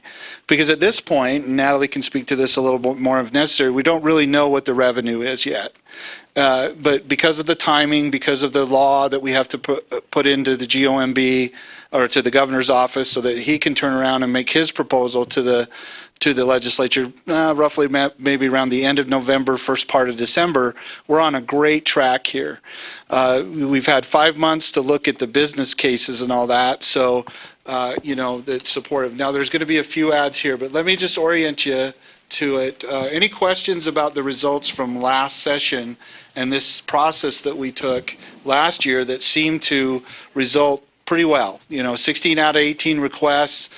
We ended up actually getting more money than in total than we asked for last year. So any questions about the record that we got on 17 and all that, or any questions or concerns? Okay, so Natalie, go back over to the right tab. So again, this is the requests, 22 requests, including USDB requests, which their business cases are in front of you. There's still the steps and lanes piece, and I'm orienting you to this. The steps and lanes piece is by code. We always have to go and ask for a steps and lanes increase. This is an unusual or high amount this year, so the staff is actually looking at this, so that dollar amount may change on that. But by code, we have to always go to the legislature with steps and lanes. So the reason why I bring that up, or the so what of that is it's important to rank it or to prioritize it, of course, but again, where it's the law that we have to present that anyway, just consider that. Then I'm not sure if Superintendent Coleman is here yet. Yes, he is. Okay, great. The other IFR, the increased funding request, is in front of you as well. So there's the steps and lanes, and then there's the increased funding request. Another ad that just recently occurred, let's see, no, that's me. The POPs. Yeah, so we're going to hand you out the POPs one, which if you look on on the screen to my right, it's in there. It's kind of down towards the bottom, I believe. But this is another business case that we just received last week on that too. So I got to scroll down to Natalie. You got it. Superintendent Jones, why don't we invite Superintendent Coleman up here just in case, so once we get into this, that Sure. we're ready to answer any questions. Slide that over. Okay.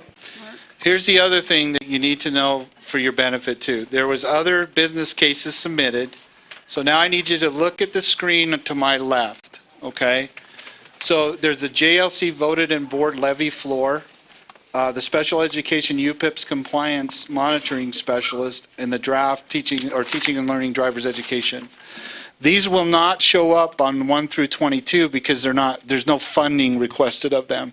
But we will track these as part of the process to do that. So there's no need, it's not necessary really to prioritize them other than just to know that they are a priority because we will be discussing them further. If you have questions about the voted and board levy floor, Superintendent Shoemaker is to my right. Board Member Hanson. So I'm a little confused because there, last month that we voted to have several things be priorities, like 4 or 5 of them, and I don't see them here on this list as priorities. And so why aren't they here? They're all there. They're all there. The ones we did, my understanding is there was no vote to prioritize last year. You voted to approve them to go forward. We voted to make them a priority. There were several that we voted to make a priority. But not by number though. But not You by didn't We say- didn't number right. them. Priority on But it. there were Yes. only like 4 or 5 of them, and Okay. then now we have a list of 23, so I'm confused. Those are not, all of those weren't on our priority list. No, they're not. No, they weren't. But that's what we need to do today. Is if you don't want to prioritize them, you don't have to prioritize them. So, But so my go question ahead. is, what about those 4 or 5 things They're we up did there. last Yeah, time? let them, Go ahead. Let's go through them and Yeah, if you 'cause would, I'm- and you'll see them there. Okay, so back. Let me orient you back onto Natalie's sheet. That's the screen to my right. Okay, so the ones that you prioritized but didn't necessarily give a number to were the dual language immersion, the Beverly Taylor Sorensen, and all that. So if you scroll down, Natalie, on that. So, yeah. There it is, 11, Right. 12. So they're all in there, but these numbers that are on this side, that's what the purpose of this is to move them around in rank order. So they're on there. You approved them to go forward, but yes, we added the other ones on here too because we have to move them around to make sure that we know what your priority is. Just like we did last year where we had 18 of them, you rank ordered the 18 of those. So just one sec. Board Member Stokes.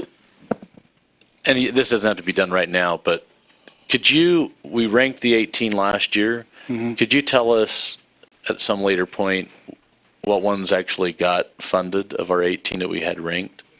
Yes, sir. Is it up here? It's in the summary sheet. Okay. Yeah, 16 of 18 of them were funded. We did it at the end of the session, and it's on your tab right there. This one right there, sir. So go back up to the top. See, that's that note right there. It's just, we try to keep it as brief as possible, but we told you of the 18, which 2 weren't funded. It was the elementary counseling pilot and the USDB pupil transportation request. So you have them currently ranked how we ranked them, right? Correct. And then where Last year. are the 2 that didn't get funded? They're in there. So if you scroll down, go to find the elementary counseling pilot. So it's number 11 and... It was number 11 last year. And... The USDB pupil transportation was a little bit further down. So both of those were denied. Both those requests were denied last year. And did they fund them at I guess that's also on there, what level they funded them at. All right, thanks. Correct. Yeah, well, no, that's okay. Don't mess with it. Just keep it there. So if you look on yeah, okay, let me see your hands. You can see in my notes there what actually ended up happening with the amount you requested is in the column that Natalie's on, and what the difference was. So if it's 0, then we got what we asked for. If it was a negative, we got less than we asked for, and if it's a positive, it was more. So. And the purpose of having 17 in this discussion is some people are going to want to say, okay, what happened last year? Where are we going this year? I think, and more informative is the third column, which is what we got. Yes. So what the difference 2 is. that weren't funded, and we had some that were just as well have not been funded. Well, all of them were funded, and in some of the requests too. So, well, for example, right off the top, the board last year prioritized a 2.5% WPU increase, but we got 4%. So we got more of a WPU increase. So scroll down, Natalie, and you can see I make the notes where I say, we got it approved, but So we got it approved for less or more funding. But number 6 is a program support, right? What's 6? Program support. Those were FTEs that we received. Well, That was the title of the request, and we got funding to hire more people. 500, but basically that was a reappropriation too. So we got what we asked for Okay, based on that priority. that changed, all right. He thinks this means we got zero. No, so the difference is whether we got less or more than we asked for. And when we put this, if I might speak to the motion that's here, is the purpose to have that 17 is to help with our discussions as we're doing the next year, with an emphasis on spending time on 18s. And the motion that's before us is this list with a ranking, knowing that to the other tab, that this is just a starting point, and it's up to this body to say, hey, I want what's ranked number 7 moved to 5 or something, and then it's going to be a little bit, it'll be kind of an interesting challenge, but it'll be pretty difficult. Now, there's some history that I think it's really important to know, that as we start on those top few rankings, maybe superintendent can talk a little bit about them. And I think the history is pretty important. Is yes, you got to fund growth, and that's like a number 1 priority. Then here's our number 2, here's our number 3, and so those kind of become like sacred cows. And then a lot of the work happens under those top few, is really what is at the board's pleasure for ranking. And as we moved in the past couple months of putting things on this, we never chose a number. And so this is just a starting place. It's an ending place. There'll be an end today, but this can keep coming back as things are happening when we find out how much budget's there. Also, just note on there, there's people brought up the term in the last, what do our stakeholders want? What did they ask? How much? And there's been a lot of work done by the stakeholders out there to come together on legislative ask. And so some of that's written in the narrative. Oh, I can't remember, was it D or what? Oh, yeah. Column D. So this is just a beginning. This is not the chair shoving something down your throat, or board member Alice saying, okay, this is what we're going to do. This is yours or ours. In order to navigate this, we need motion. We need amendments to this motion on this to tweak and change. And maybe to help go through this, maybe we ought to speak to number one and see if somebody wants to change what we have there. Speak to number 2, to 3, to 4, or do something different. But this is your time. Board Member Hanson. Well, and I'll just say this, just as looking back, it seems like it was a waste of time for us to vote on all those priorities, only to the 4 or 5, only to have them be thrown back in with all the rest. And that's what we did. And so, I mean, that's okay if we're going to say what we did in the last month really didn't matter. But, there were 4 or 5 that we already voted on, and the rest of them, it just got added back into everything else. So, anyway.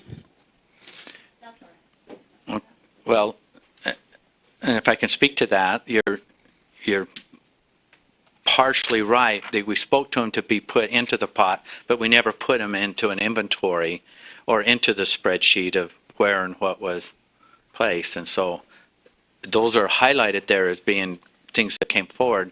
But these other things, we haven't spoke to the WPU, we haven't spoke to these other things, and we have a requirement to submit something really soon, and so that's what it's in there. So how do we get there is kind of the issue. Vice Chair Brittany Cummins. So this motion was made, and are we looking at actually going through amendments to the motion? Right, so we're not going to make independent motions after this passes. Okay, then my next thought is whatever we pass today, is that what's going to be submitted to the governor's office? Yes. Okay. In the so it ranked needs order. to be at least, you talk about the opportunity to change it in the future, which we do, but we need to at least make sure that we have a good product ready today. And what this does is it sets us up so for good going into the legislative session, because my understanding is last year's board members felt like legislators will say, well, you have this request for this, where is that on your priority list, or where that, we're well ahead of the curve. It's okay. It's just, if we get your priorities and all that, then the revenue comes in, then we'll meet and we'll talk and see what, we need to prioritize then. We have to have an initial lead into both the GOMB process and the legislative session so that we can represent your intent on what you want to prioritize or see funded first and foremost. Board Member Reby and then Vice Chair Ellis. So my concern is when we start looking at other programs and we start prioritizing different things, does that erode the WPU? And as we start asking for more things, does that start cutting into how much money we can ask for the WPU? Because I'd rather have a higher WPU, give our districts local control, give them more freedom, give them more support, than ask for lots of different programs and start eroding how much money the WPU is. So that's my concern. Okay. And as I look at this list, I'm sorry, I really can't distinguish from a whole list if I want to do one thing more than the other. If I can get a WPU, then it almost gives me the ability to do all of them. Yeah. So really, the stakeholders, our stakeholders are suggesting or recommending a 5.5% increase to the WPU. Once we know what the revenue amounts are to support the funding requests, then we can, yes, if you want a 5.5% increase, depending on what the revenue is, which comes later, it may mean that we wouldn't be able to fund some of the other ones. That's why we do this, though, is if your priority is a 5.5% WPU, then that helps you as decision makers know which other ones to take off because they're lower on your priority list. Does that make sense? So if the 5.5% WPU is your highest priority, and that's what you want to see, then when the revenue comes in, depending on how much 5.5% of that revenue is eaten up, then it cascades down to where you on that too. Does that make sense on that? So, but I can't give you what I don't have yet, and I don't have the revenue amounts. But we're just trying to get ahead in this process so that as more information comes in, month after month and leading into the session, you all have the great situational awareness going in. May I have a follow-up? Yes, follow up. So as I look at 5.5, I think that provides the most continuity for our school districts, and that should be our highest priority, and funding growth. Okay. And if we can push that and say, right in this tumultuous time, to have as much continuity, as much stability by having that amount of money is going to help our schools. So, asking for other things, and I've heard Board Member Stokes speak to this, it's like we come up with this long list, but I think we should make it a really truncated list and really focus on it tremendously. Okay. Okay. Thank you. Vice Chair Ellis. I agree with what Kathleen is mentioning about not picking and choosing. I mean, it's been mentioned by other board members that sometimes we put things out there and it gets shredded anyway. It's good to know that 16 were used last year. That's good information to know. So the purpose of the motion was so that amendments would start being made. So if you would like to see the WP as a priority, then you make a motion to amend the motion to put that as a top priority. And that I think helps us with a starting off point so we don't continue just to go around saying, I don't like this or I like this. Let's make some action happen. Vice Chair Cummins. I'd like to amend the motion by removing item number 19 from the priority list, which is standards revision for English language arts and math. Second. We have a motion and a second. Can I ask a question? We'll go to discussion. Board Member Hanson, and then Do we have an idea of how much ELA would be by itself? Because I know we already did the math standards, but ELA hasn't been done in a longer amount of time. So could we split those and tell me how much ELA would be by itself?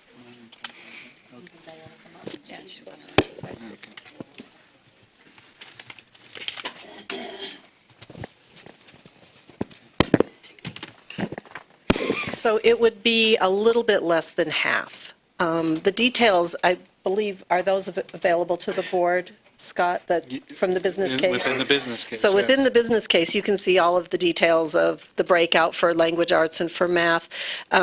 These amounts are full of a full and complete revision. So the board can always choose to do what they did with the last math revision, which is a smaller revision, which is then less money.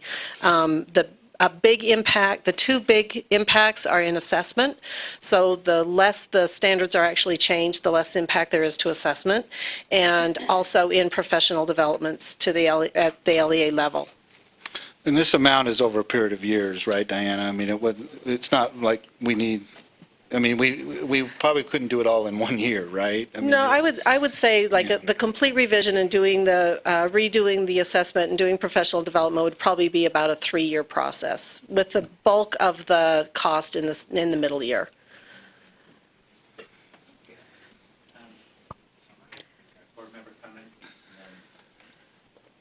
Board member comments. So for the past 2 years, the public and the governor has asked us to look at our standards and to revise them. These are Common Core standards. And the math revision was, like Diana has mentioned, was very minimal and was not the overhaul that really needs to be done. Utah is one of 2 states that do the integrated math. And it's caused enough of a problem that I think it needs to be looked at. With the ELA standards, I have shown proof that we are 95, if not 99%, word for word aligned with the National Common Core standards. So to say that this is just Utah Core standards is not true. I think we owe it. We've had a lot of call for it for the last 7 years. I understand, the SAGE is aligned right now to the standards as they are written right now. Nobody likes the SAGE. I think there's a total rewrite coming with that as well. So I don't think this is an inopportune time to start looking at that. I think this is an opportune time. I think if the governor wants us to and encourages us to look at our standards and rewrite them and come to an agreement on that, I think this would put it on his desk to help motivate the legislator to provide us funding to do exactly that.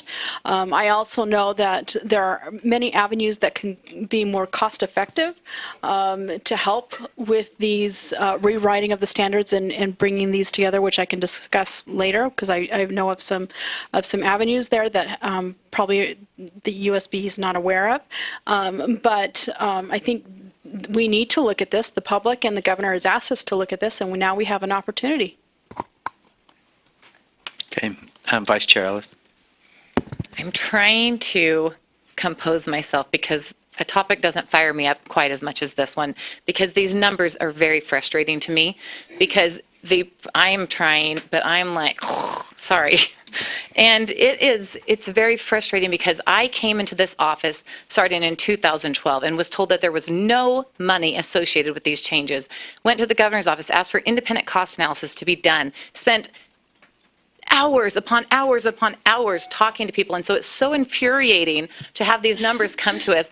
And instead of listening to the public who are rejecting this notion outright across the nation, we're blaming it on lack of proper teacher development. And I call a sham on that because it's not exactly what happened. The fact is people are upset across the country and across the state at what we're doing to try to nationalize education. And I cannot stand for this.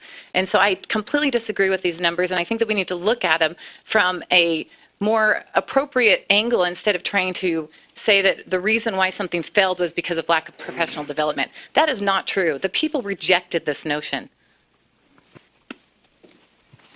Okay. Board Member Reeby, and then to Vice Chair comments. I appreciate the opinions of my other board members, but we have a lot of people who participate in SAGE, and we have a lot of people who are already using the standards. And I think as a teacher and people that are actually using these standards, we would probably prefer not to see them rewritten. We get used to them, we work with them, so if we could spend money someplace else, that'd be great. As far as the SAGE test, every test we've ever had, people have had problems with it, but we do still have a large percentage of our population taking it. So for me, to revise these, I would rather see money being spent someplace else. Thank you. Okay. Vice Chair Brittany Cummins. And I would just like to share that there is other voices out there that have also contacted me and say, please don't change the standards. And so there are multiple opinions on how to go forward with this. And so that's why my motion came, is to not. And we always have the opportunity to look at standards over time. And so if we have somebody that comes and says, you know, here's standard 4.7.2.3 and says, can you please revise that? We have that opportunity every day, every month in our board meetings. So. Board Member Stokes. So I would like to address this in a little bit different way. I think this is something that, this is a very large number, 368,900,000. It adds up probably to more than everything else besides the weighted people unit on the list. I think this is something that the legislature has to make a decision on. And I don't think we should be the ones making this decision.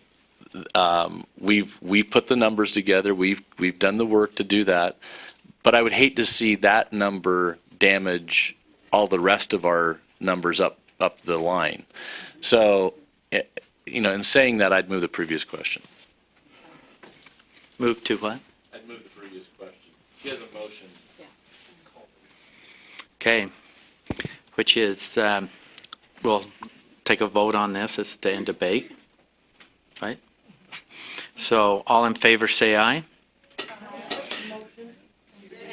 End debate. End debate, thank you. All in favor say aye. Aye. Those opposed? We have one there. Okay, motion passes. Okay, so now we will vote on the amendment to remove line item 19. All in favor say aye. Aye. Those opposed? No. For the nays? Could we have a roll call vote on Roll call vote to remove. Okay, as I call your name, if you would just say Yay, yay or nay. nay? Member Belknap, Yay. Member Bolter, Member Cannon, Yay. Member Brittany Cummins, Member Lisa Cummins, No. Member Ellis, No. Member Gravitt, Yay. Member Hanson, Yes. Member Lear, Yes. Member Nielsen, No. Member Reeby, Yes. Member Stokes, Yay. Member Warner, Yay. Member Wright, and Chair Huntsman. Yay. Okay.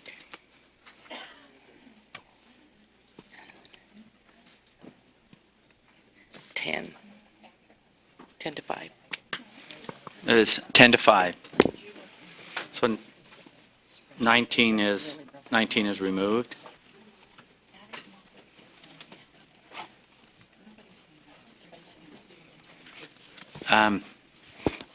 Vice Chair Brittany Cummins. I would like to amend the original motion to remove item number 11, dual language immersion assessment, from our priority list. Second. Okay, we have a motion to remove item 11, and we have a second. Any discussion?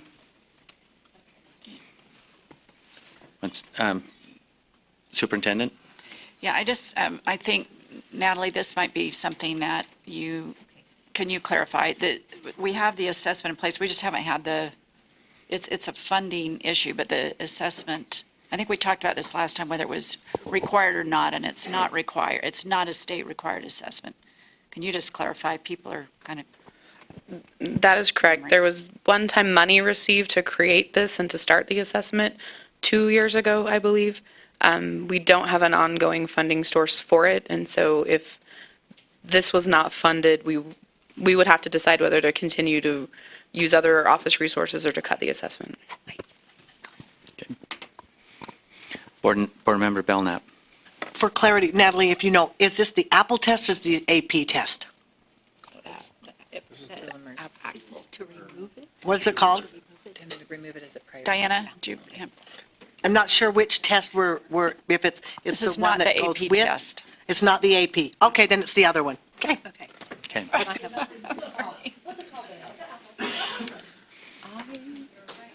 have my mic on. Okay. So you got your question answered, Board Member Belknap? Okay. Vice Chair Warner. Okay, so the motion is to remove this as a priority, right? Is that what I'm understanding? Take off the funding list, yes. Okay. Yeah, I just want to speak in favor of this because I'm a little concerned about the dual language immersion program. I'm just going to give my 2 cents in that I had a lovely conversation with a woman after R27700, and she got me to thinking about something, and I did a little bit of research on my own. And we are doing an enormous and great job with dual language immersion in the elementary schools. And we are not doing a good job in middle schools and high schools. And I understand, we just don't have teachers that, teach physics and speak a foreign language or teach math that speak a foreign language.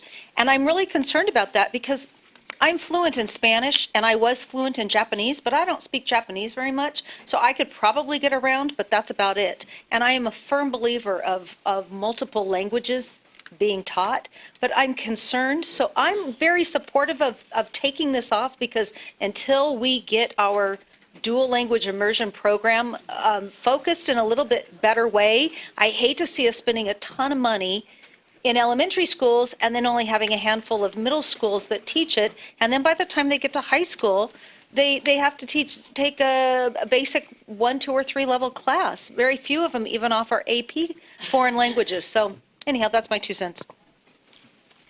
Any further discussion?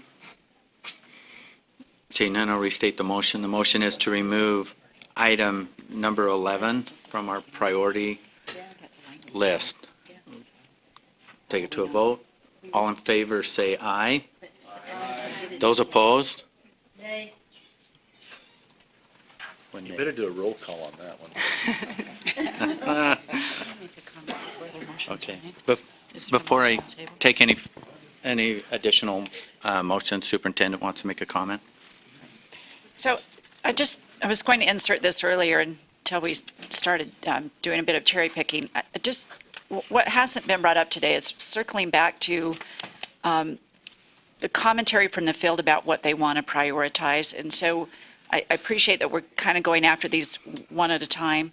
And this sort of circles back to what Board Member Hanson was talking about earlier. But when we talk about the WPU, we've had lengthy conversations over the past few years with the board and in very public ways that the WPU, 2.5% of it really keeps the doors open each year. And then additionally, as healthcare costs increase, recruiting and retaining teachers, there's a likelihood that the remaining part of the WPU gets taken up in that. And that's not a bad thing. We're really trying to close those gaps of recruitment and retention and making sure each student has an effective teacher. So that's really critical. So if you're thinking about 5.5, and all of these things could be woven into that. I mean, I'll just use the term a little bit of a reality check, that's not likely to happen.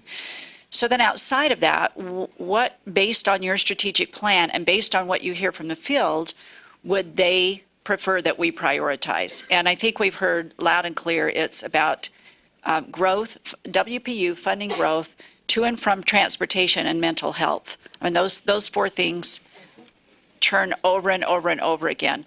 So we're going to be meeting with appropriations chairs. We're turning this into the governor, and they'll want to see, GOMB will want to see what we're prioritizing and how much we're asking for. Those are real critical guardrails around all of this that allows you to keep moving lanes back and forth. But I will tell you that as your superintendent and our office, we often get asked, what are the priorities of the board? Like, what are the big rocks and what are you prioritizing? I think that would be a really important moment for you to spend on what are your 4 and 5 big things so that everybody knows publicly what are the big rocks we want to carry. And then those little rocks, a lot of them got funded. And I'm just using that metaphor, not really strategically, but so you get the idea. Yeah, so I just think that that's an important conversation that maybe we need to have today, given the timing of everything that we're tasked to do in the coming month. Okay. Vice Chair Brittany Cummins and then Board Member Lear. So speaking of the WPU, I would like to move that we amend our WPU percentage increase to be split so that we request a 2.5% increase for the Keep the Wheels On initiative, but then have a 3%, a minimum 3%, because what I feel like we do when we ask for the WPU value is we put this cap on it, but we don't know what the projections are. And to say that we want a 5.5, maybe we want a 7.93% increase, you know, and so I'm just saying, why do we put this cap on it? And so I'd like to put a 2.5, Keep the Wheels On WPU request, a 3% minimum request to meet district and charter school priorities. And I think that will give the opportunity under that, sorry, I should give you my motion and then I'd like to speak to it, sorry. Okay, so your motion is? To split Sure. the WPU request to a 2.5 and then a minimum 3% for district and charter school priorities. So it would be a 5.5, but splitting those two. But have it asks. said a little differently than a Yes. 5.5. Okay, and we have a second. And can I speak to that? Yes, and then I think, Carol, oh, we're still good? Can you speak to it? Okay. And so my reasoning behind that is oftentimes when we have these opportunities to share this with the legislator, we have an opportunity to speak towards something. And if we have a 3%, a minimum 3% increase for local board and charter school priorities, it gives those boards the opportunity to talk about what they would use that 3% increase for. What is it that they would do, and would it meet the need, how it would meet the needs of their local students? And so it opens up the opportunity for that conversation. Okay. Board Member Stokes? Well, your light wasn't on. Hers was, and so I just picked it up. Board Member Lear. Age before beauty, Spencer. I got to think about that. Okay, Board Member Lear and then Board Member I had more of a question. First of all, and this goes to Spencer's earlier point, the board can set its priorities, and I very much agree with the way it's characterized by Brittany, but the legislature can say we want a dual immersion test or assessment and take that right from the WPU, can it not? Is that true? And does frequently, which makes me feel a little, powerless and concerned. That's just a little. And my second point was kind of in a similar vein, and you mentioned that one of the field priorities is mental health, which I very much support. On the other hand, I don't think that should come from the WPU. I think that should be separate because it's a community problem. It's a neighborhood problem. It's a family problem. And now education funds, and we're supporting it, are being used to address this social problem. And I resist that. I feel like it should be separately funded from the 5.5, instead of a certain highway or instead of something else along those lines. So I just want to make that point, and I'll keep making it, because though I 125% support efforts to address mental health of young people, I don't think it should come from education dollars. Okay. Board Member Stokes. So I'm going to ask a question. I think Brittany's going down the same line of logic I'm going to go down here, but I'm going to approach it a little differently. So I see that we have 4 categories of things up here. Okay, we have our office budgets.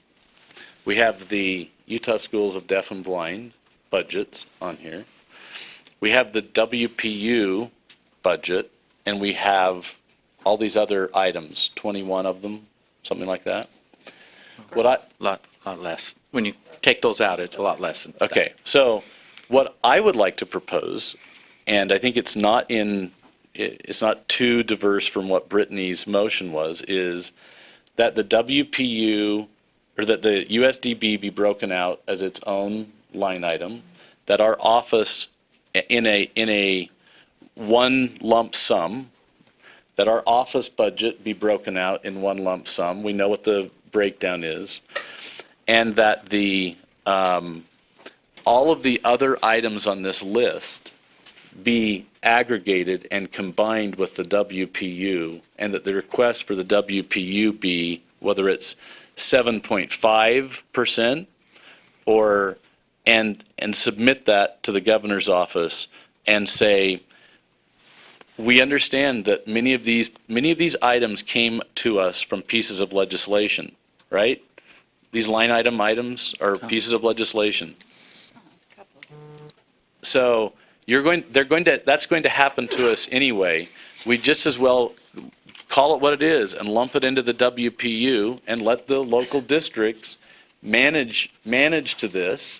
We've pulled out what it takes to run our office. We've given to the USDB, Utah Schools of Deaf and Blind, what it takes to run their office, and we have taken care of everything we have. Then there's no more games anymore on a whole bunch of these we know about, like transportation funding to and from. That's a $5 million budget, right? Well, you're going to get a sizable increase in your WPU and then there may be a formula that needs to be changed, but it just takes a different approach in dealing with it. I think local districts would be happier getting the larger WPU and having, because we live in a state where we say local control, and then everything we do is not about local control. So let's actually do what we say we believe in, and just take those four, well, it ended up being three: WPU, Utah Schools of Deaf and Blind, and Utah State Board of Education budget. Would you add growth in that? Well, you could add growth as a, but I view, however they deal with WPU, that's all a game. That's all showmanship. We did 2.5% in growth, and we did 3% in additional double WPU. Well, that's 5.5%. Equals the same amount. So we would encourage, we should put growth in that number we ask for, whether it's 7.5, whether it's 8.5, whether it's 4.5, whatever that is. So there's three categories. Okay. Well, let me state the motion, but that I didn't hear an amendment to this, amendment to the original motion, is Vice Chair Brittany Cummins' motion is to, on number 2, which is our WPU, to show it as a 2.5%, and then an additional 3% for LEA. This is how I wrote it down instead of the long sentence summarize. Is this, Brittany, is this okay? 3% LEA priorities. Minimum priorities. Any other discussion to Vice Chair Cummins' motion? Board Member Reby. I'm in favor of these proposals because, as I've heard many people say on this board, is we'd like to remove federal oversight from what happens in our schools. And I think if we ask our legislators to fund us more fully, we can remove ourselves from those federal waves. And so I would really support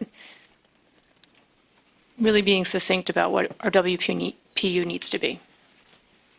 To what? I get the last part. I'd like to support giving a realistic number what our WPU needs to be for us to fully support our schools. Okay, thank you. Not seeing any other discussion. Let's vote on the motion. Can you repeat the motion? Brittany's expensive. Yeah, which one? No, this is Brittany. This is Brittany's. I didn't It's make only it. Brittany's. He I'll didn't. come- He I'll didn't. come back. He's going to come back. It has nothing to do with Spencer's.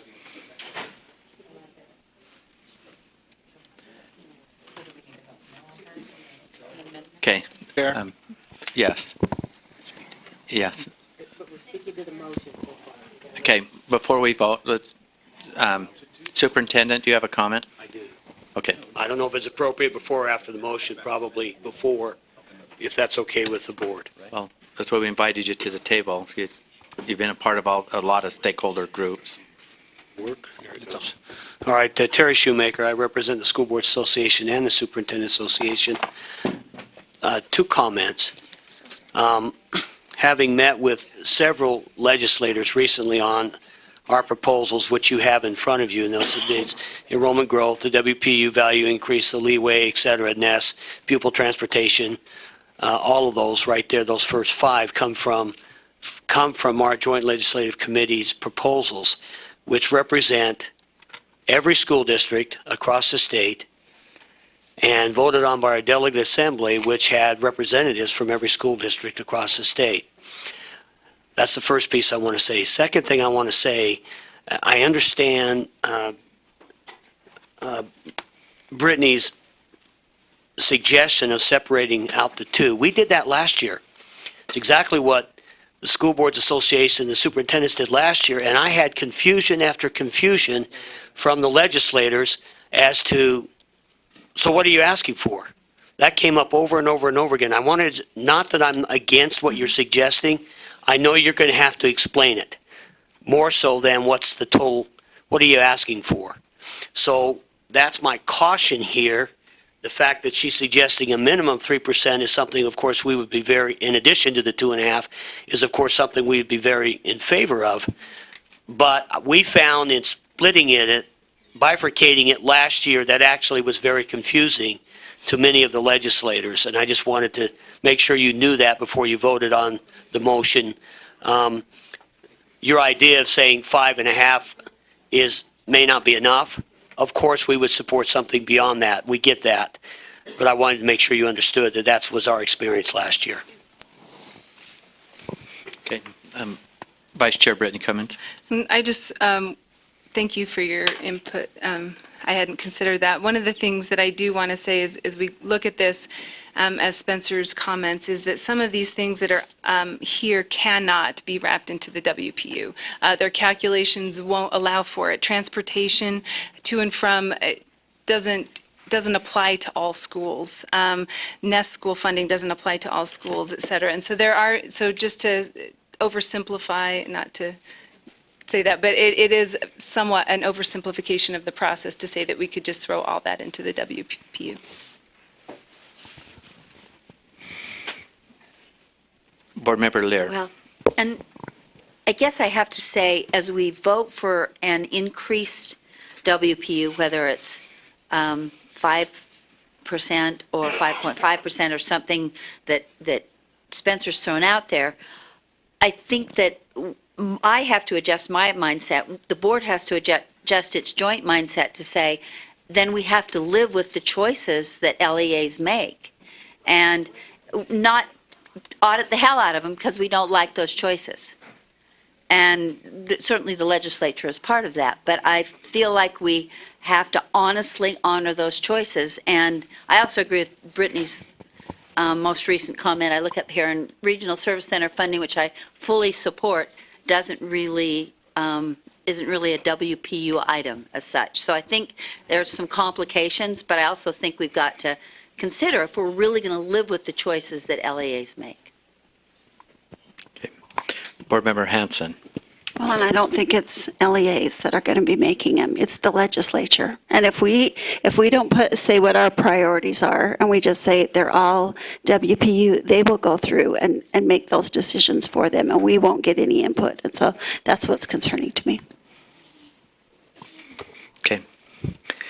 Board Member Cannon.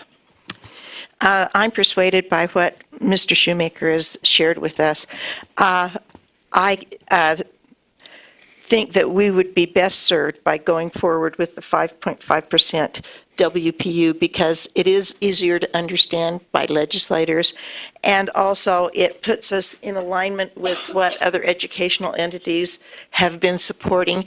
And I think there is a benefit to us moving forward as an education coalition moving forward, all supporting each other with the idea of that increase. I think if we split ours, that's going to just complicate the issue.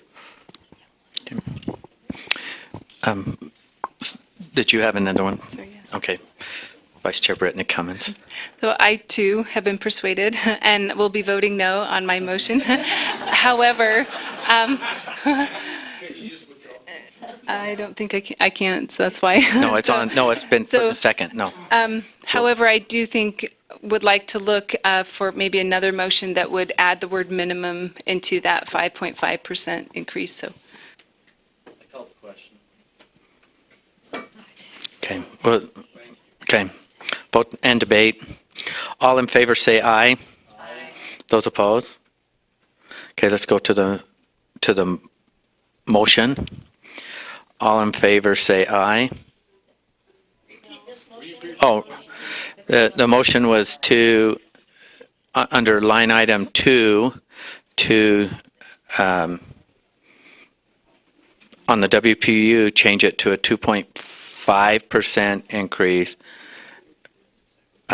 with a minimum 3% for LEA priorities. I believe I've got that right. All in favor, let's see, all in favor say aye. Those opposed? Nay. Okay, motion doesn't pass. Board Member Stokes. I would move that we have 4 categories. Number 1 is a combination of 2 items, which would be WPU and growth, that we calculate that and come up with one number, percentage, that we break out the USDB budget and come up with a number for that we break out the USBE budget and we come up with a number for that, and that we separate out all the regional services and we come up with a number for that, so that we are dealing with essentially 4 items, but one is a split item. So the first one would be, so I'm explaining my motion now, because I see some weird looks over here. First one is a WPU percentage that we want to ask for, but it's divided into 2 separate categories: a growth number and a increase number, and that becomes one number that we ask for, so as not to confuse anyone. That we have a separate number for USDB budget, separate number for USBE number budget, and then a 4th item, which is the regional services that we have, that number be separated out. And I know there's the busing, which is $5 million, which is going to be allocated differently than WPU would be allocated. But in this motion, I'm asking the staff to come up with that formula, what that looks like, and then we can present that maybe this afternoon. But that would be what we would submit to the governor.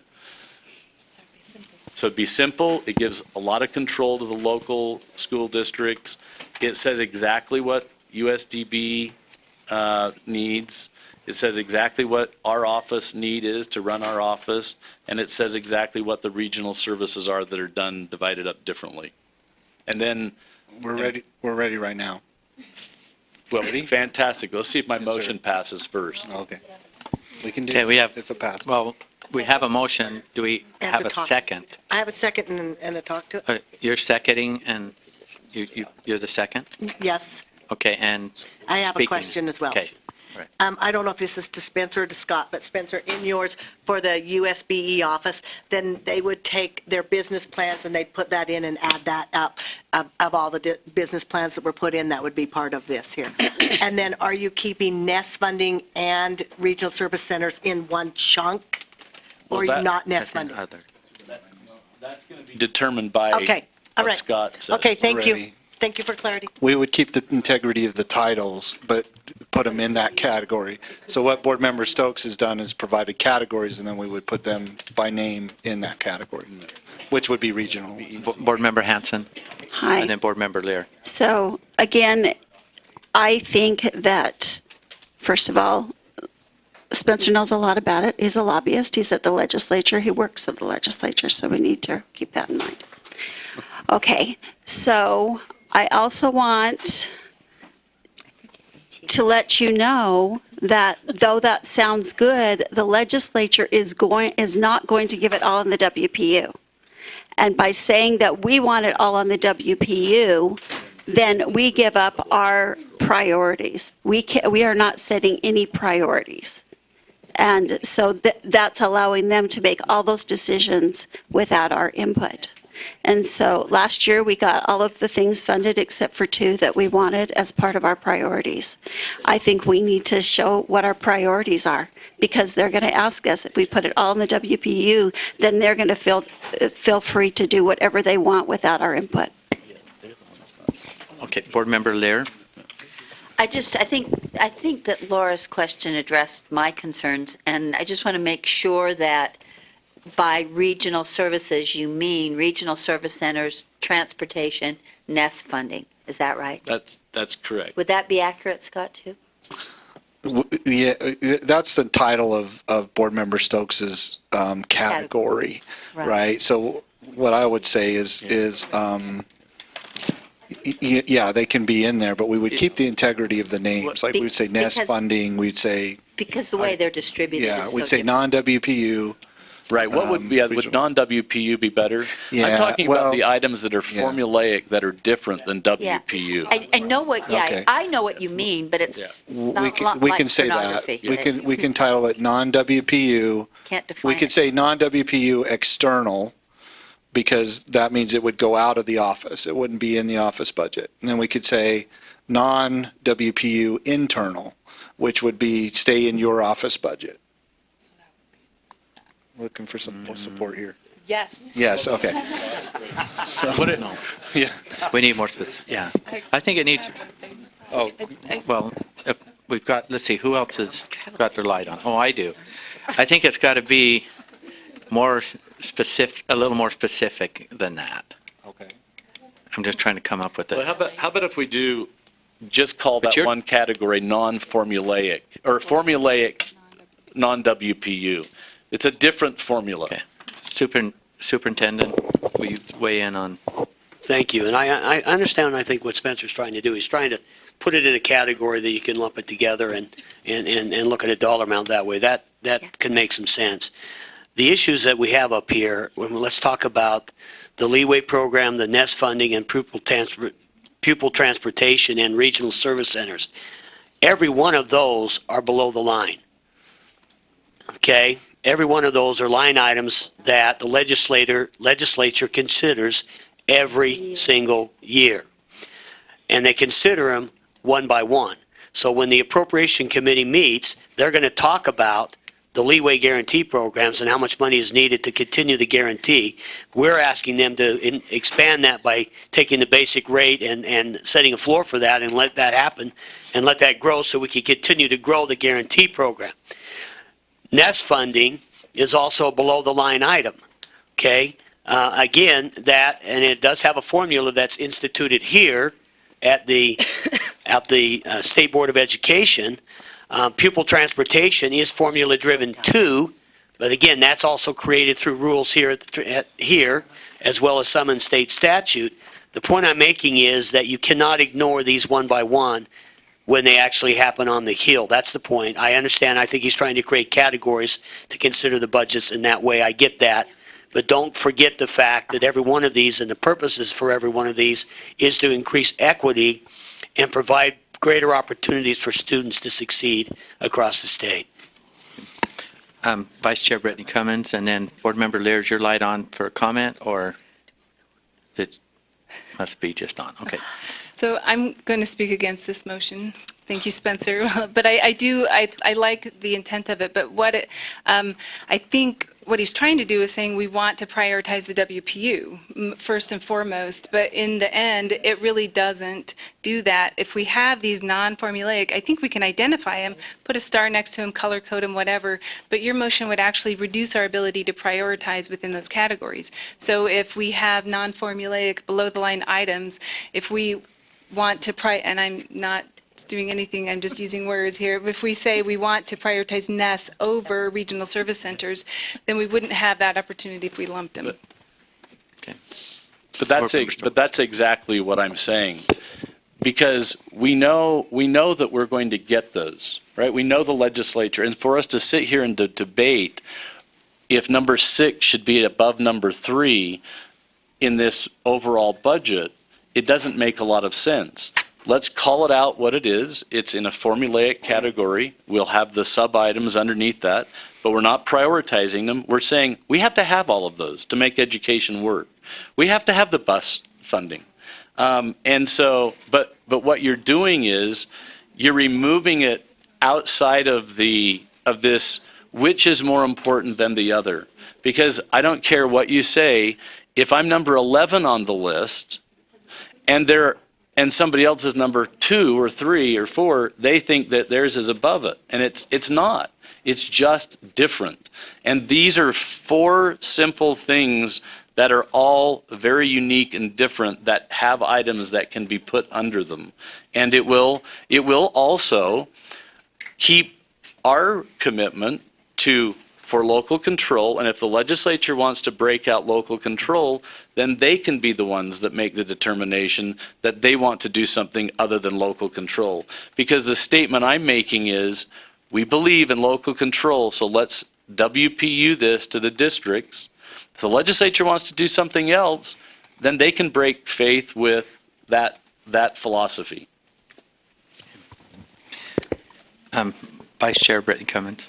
I guess my question is, I don't see how your motion provides more local control. It's just a semantics as far as this. And so it's how do we communicate to the legislatures, what it is. And I'm open to communication modes. How do we best communicate it? But this motion doesn't actually change the WPU value. Yeah. It doesn't change local control. And I have one last question as far as the idea to, this is my mic, to lump together the WP and growth. And so I'd be curious about that particular thing, because they're separate things. And if we lump growth, because growth is you calculate growth based on number of students and the current WPU value, correct? And so if you're lumping them together, they're 2 very separate things. And so I guess I'm curious, you can't come up with a number unless you say, here's growth and here's an increase in WPU value percentage. Anyway, so.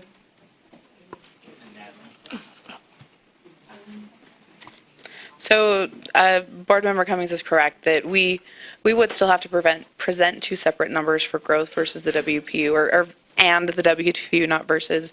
The other thought that's running through my mind is, I understand the request, and I think that we're almost there. There's a couple of little clarifying items that I would need to ask.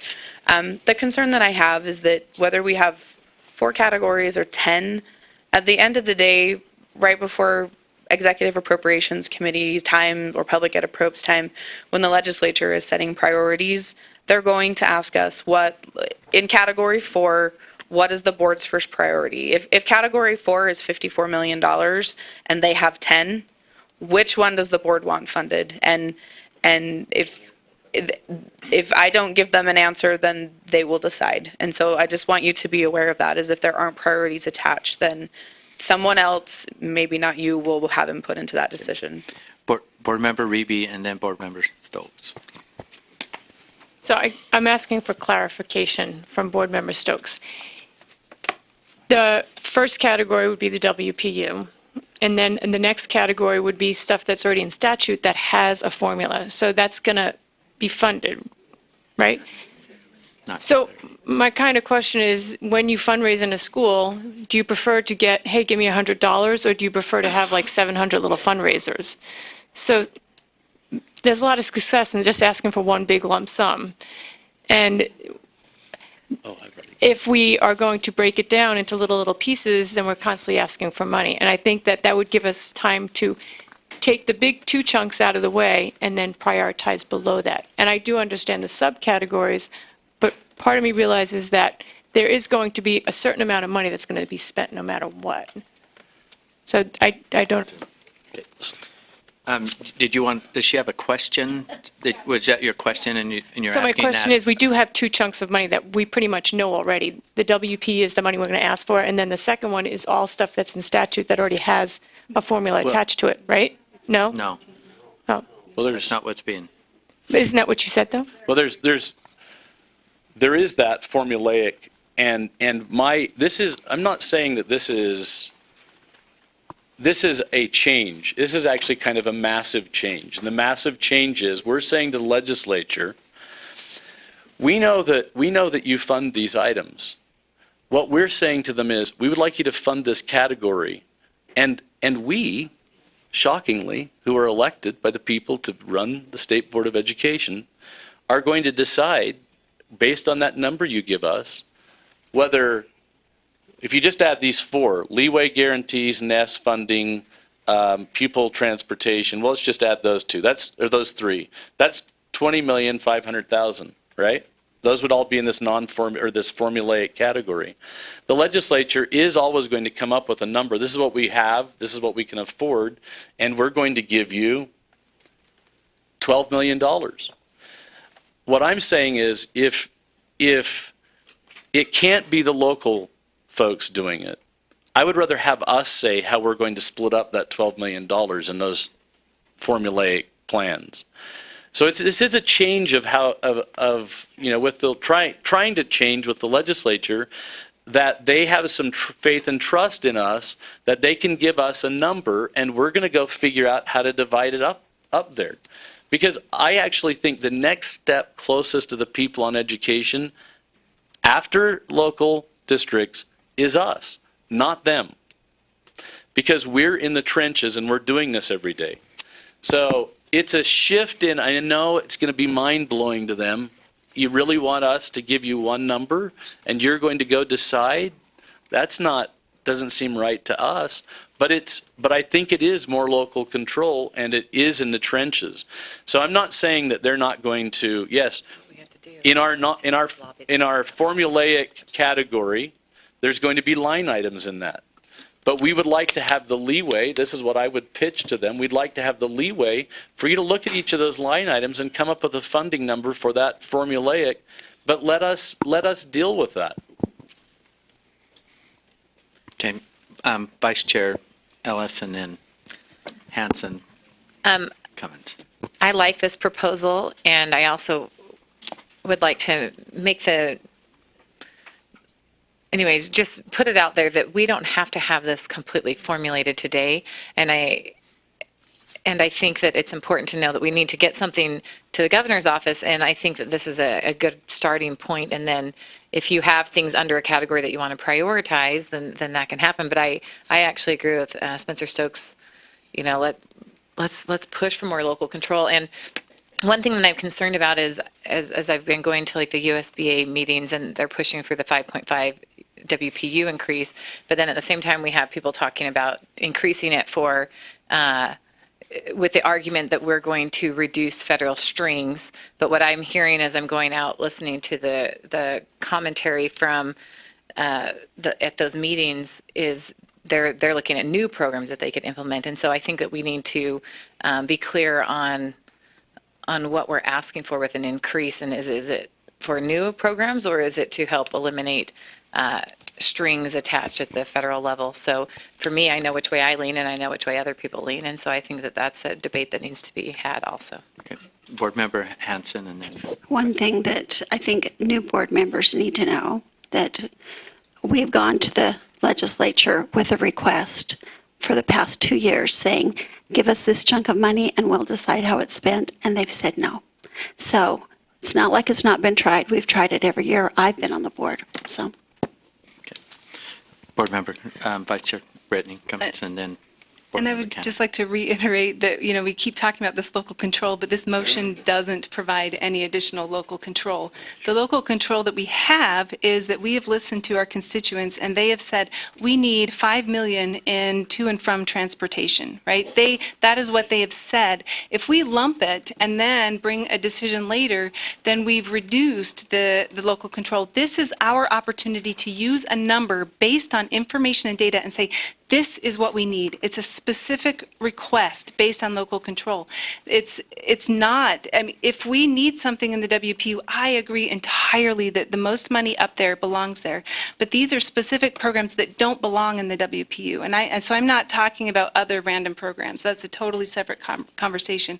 But these programs don't belong there. And so if we lump them and we ask for a specific money, then we're actually muddying the water, becoming less clear, and reducing the amount of control that we have right now in our ability to propose this budget. Board Member Cannon. Yeah, I agree and support Board Member Cummins' comments. Having gone through these legislative sessions for several years, I think that if we throw some huge kind of a change into the works, that the legislature is just going to ignore us, and I think we stand to be really harmed in terms of the funding that we do get. So I agree with Linda Hansen as well. I think we should move forward with the way we've done it, which is hard enough to understand anyway, and not throw any wrenches in the works.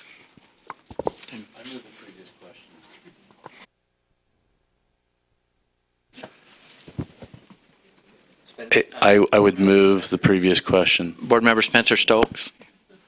Now I'd move the previous question. Okay.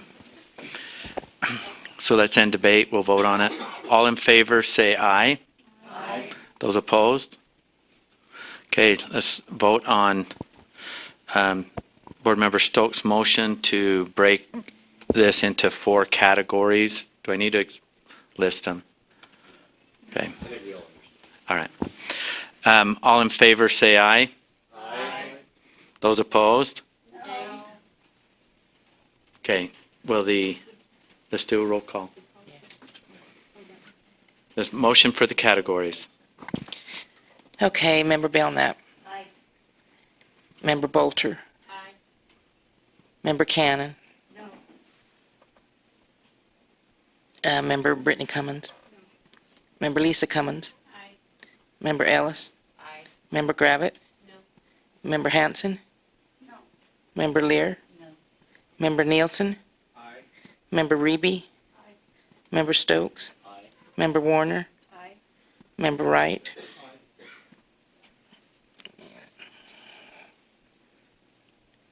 9 without you. What's that? 9 without you. Chair Huntsman, sorry. Oh, so I don't have to vote, do I? But I don't mind. I'm a nay. Okay. So we have 9 yeses. Oh, motion passes. Board Member Stokes. So with that in mind, could we have Scott and team build out what that would look like and bring it back? So, maybe this afternoon or.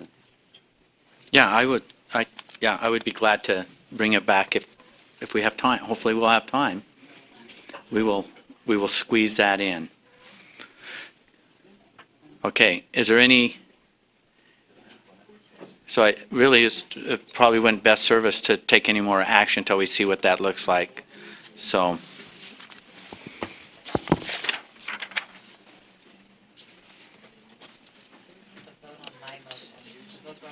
Yeah, we've got to vote on the full motion. Okay, now we got to come, I'm writing going through my list here to see what I have. Okay. Okay, we're going to vote back on the original motion. What's that? As amended. As amended. And we can still take continued action on it this afternoon as we come back to this. So the motion is as what was seen there, less items. What were they? 11 and 2. No, 11 and 19. Yeah, I think it's 11 and 19 out. So that is the motion, and it will be put into these categories as amended. All in favor say aye. Aye. What was the motion? It's just the original motion. Okay, the motion was, we had the original motion that's been amended to remove, how many items? Two. The two items. And then also, it was amended to come back in this format of the 4 categories. That is the motion. Board Member Belknap. Sorry, Chair, clarity, what 2 items were being removed? Dual language immersion assessment and standard revisions for ELA and math. Thank you. Okay, thank you. Okay. Any questions? Okay, let's vote. All in favor say aye. Aye. Those opposed? Voting is unanimous.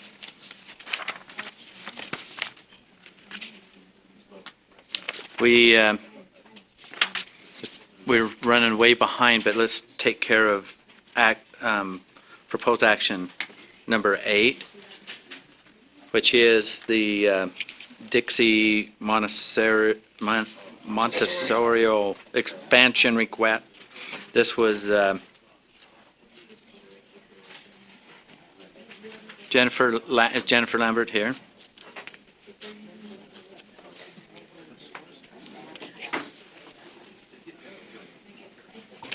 Thank you, Chair and board members. It's good to see you this morning. Angie Stallings, one of your deputy superintendents, and Jennifer Lambert. Jennifer Lambert, Director for the State Charter School Board. Just as a review, I think you've got most of the information on board docs, but as a reminder, in September, the Law and Licensing Committee considered an expansion request from Dixie Montessori, which the State Charter School Board had approved. In the 2016-17 school year, Dixie Montessori was authorized to enroll 410 students, but by the end of the year had enrolled 426. They now seek to expand their enrollment or increase their enrollment cap to 435 students for the 2017-18 school year. As stated before, the Law and Licensing Committee heard this request and voted unanimously, and then as a reminder, the board then heard the request, and the vote was 7-6 in favor of expansion, but did not meet the 8 votes required. And I think Jennifer had something she wanted to add. So just to explain the purpose of this, this is not a typical expansion request. The school is not looking to add grades or add a classroom or add students to their school. This is to help them manage the students with the ADM funding. So they would not, the intention is not to go over in their ADM. It's just because the counts are taken at October 1, to be able to have some flexibility there to enroll a little bit over the 410 that they currently have, and so to manage the ADM, the average daily membership. Okay, Board Member Hanson. So I visited a charter school yesterday, and I asked them about this because they had come before us with an expansion request before and were denied. And they told me that they got their hands slapped last year for going over their cap. And so I asked them, because what they try to do is roll a little over their cap, and then as students leave, then they don't have to put new students in, because the program that they have, they feel like it's difficult for them to come in mid-year. And so, but they told me the charter board doesn't allow them to do that anymore, and they got in trouble for doing it last year. But this sounds like exactly what we're having Dixie Montessori do. We're okaying for them to do that, right? So I pulled their UTREX report as of today, and they are at 410. So they are not over-enrolled right now. This is allowing them within, so correct, as the ADM, the State Charter School Board, is holding schools to their charters, and we are looking at that. But we also want to allow the schools to be able to manage their enrollment, work on the ADM, especially in terms of funding, to give that buffer. But this does it in I don't know if you call it legal, but an okay method. So they aren't going around us and just ignoring their charter and saying, well, we're going to enroll regardless. They're asking for this permission, for this increase, and they're trying to do it legitimately. follow up or? Okay. I just asked the school that yesterday, if they, they'd asked for an increase, and they said that they were told that they had to hold to their cap. Board Member Cannon. My question is a question of process. So we visited this issue last month, or was it the August meeting? And it came from the committee, and there was not enough, there weren't 8 votes positive to send this forward. So I'm wondering why and how this is coming back to us. Can you explain the process, please? Yes. It was voted against, so we actually had some discussion. There was some discussion on trying to bring it back in the same day. And we had that education segment. And if 2 or more board members want something on the agenda and that it can come back, there's nothing in statute that says, that I know of, and our legal hasn't said anything, that says once the board's ruled that something can't come back again. And that is why it's back on the agenda again. And where is it said that if 2 or more board members want something on? In our bylaws. That must be new. I don't remember.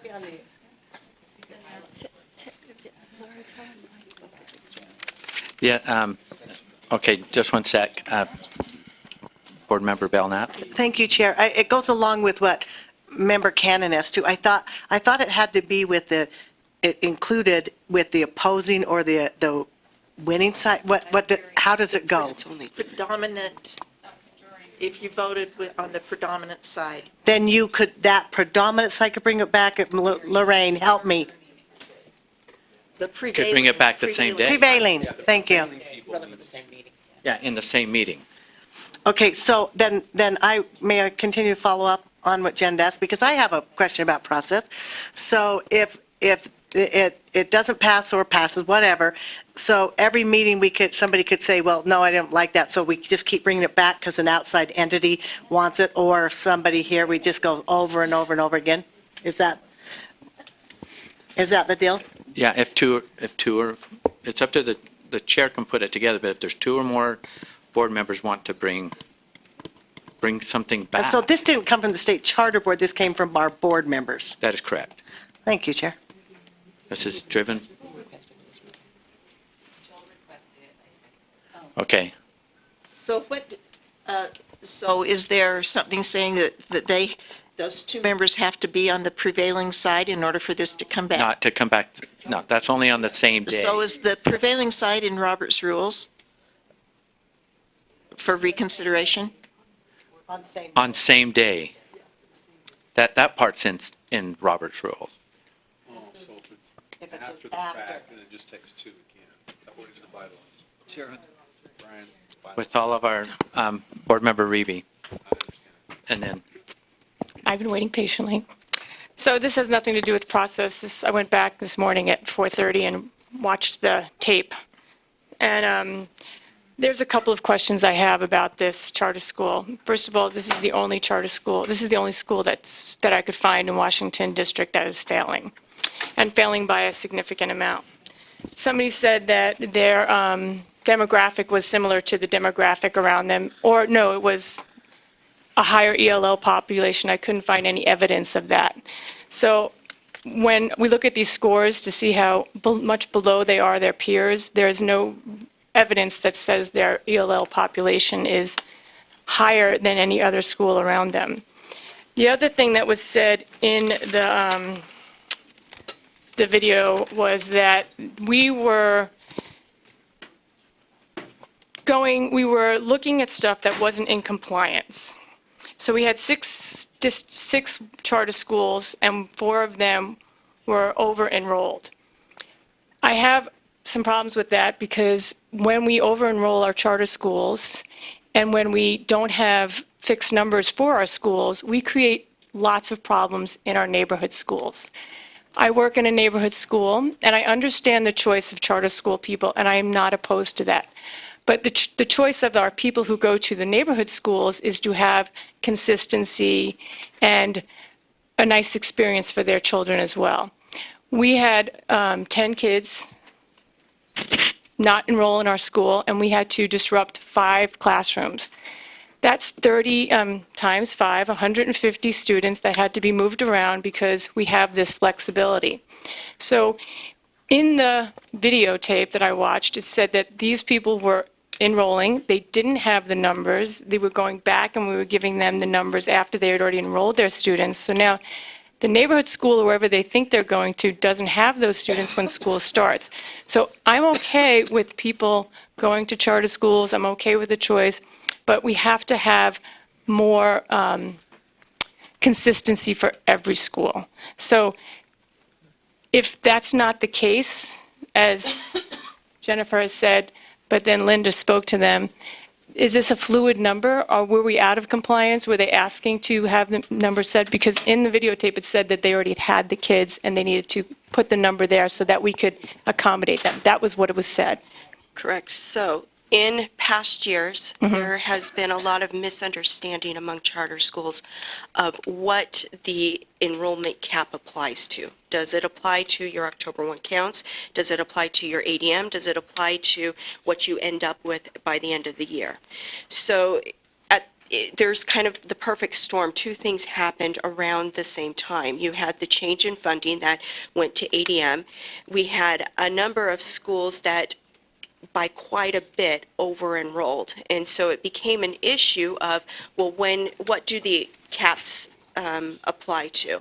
The State Charter School Board, in discussion with your staff, USBE staff, selected that the October 1 counts are what we would look at for that, because there's a number, that October 1 count plays into a number of other important funding scenarios and equations. And it was found that there was some schools that had been over-enrolling, not trying to be out of compliance with their charters, but because of a misunderstanding. Dixie Montessori has consistently over-enrolled in the past by a little bit. If I could pull up the numbers, I think it's an average of 104%, so they were about 4% over, so just slightly over. They weren't trying to be out of compliance. It was a misunderstanding. Well, last year, we let schools know, and I believe that's what Member Hansen was speaking to, saying that you need to be in compliance with your charter. And we gave them a year. We allowed some of them to have a safe harbor where we would not counted against them for this year, because it sometimes takes a while to be able to manage those numbers and get them down. But then we asked them that if you really do need to have more numbers on October 1, to come in and request that and do it legally, so to speak, so that it's legitimate, it's not behind the scenes under the table, it's done fully open, everyone knows, and we can then hold them to that number. That is what Dixie Montessori is attempting to do. As I said, this is applying for next year, so they're not looking for it this year. So the district would have plenty of time to be able to make adjustments, would have that knowledge. This year, as I said, I pulled up their UTREX this morning, and it showed 410. Can I have a follow-up? Follow-up, and then we'll go Board Member Wright. So when we agree to, not agree to a charter, or I don't know what the word is, when we agree to have a charter or we give that charter, authorize that charter, we have a certain number. And the number is dependent on how it's going to affect our schools. So we talk about safe harbor.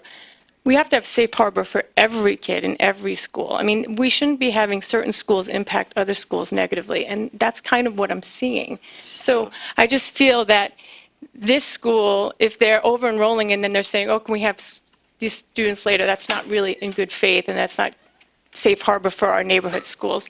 The other part that I'd like to reiterate is that they said that their number is on par with their peers. I didn't find any evidence of that. I found that they are way below with ELL students. So their scores should be on par, and they're drastically lower. If I can address that, I don't know where the ELL population, the English language learner population, discussion came up in last meeting, because that was not, I think it may have been in the law and licensing committee, and the director is here, and she can answer questions if you would like.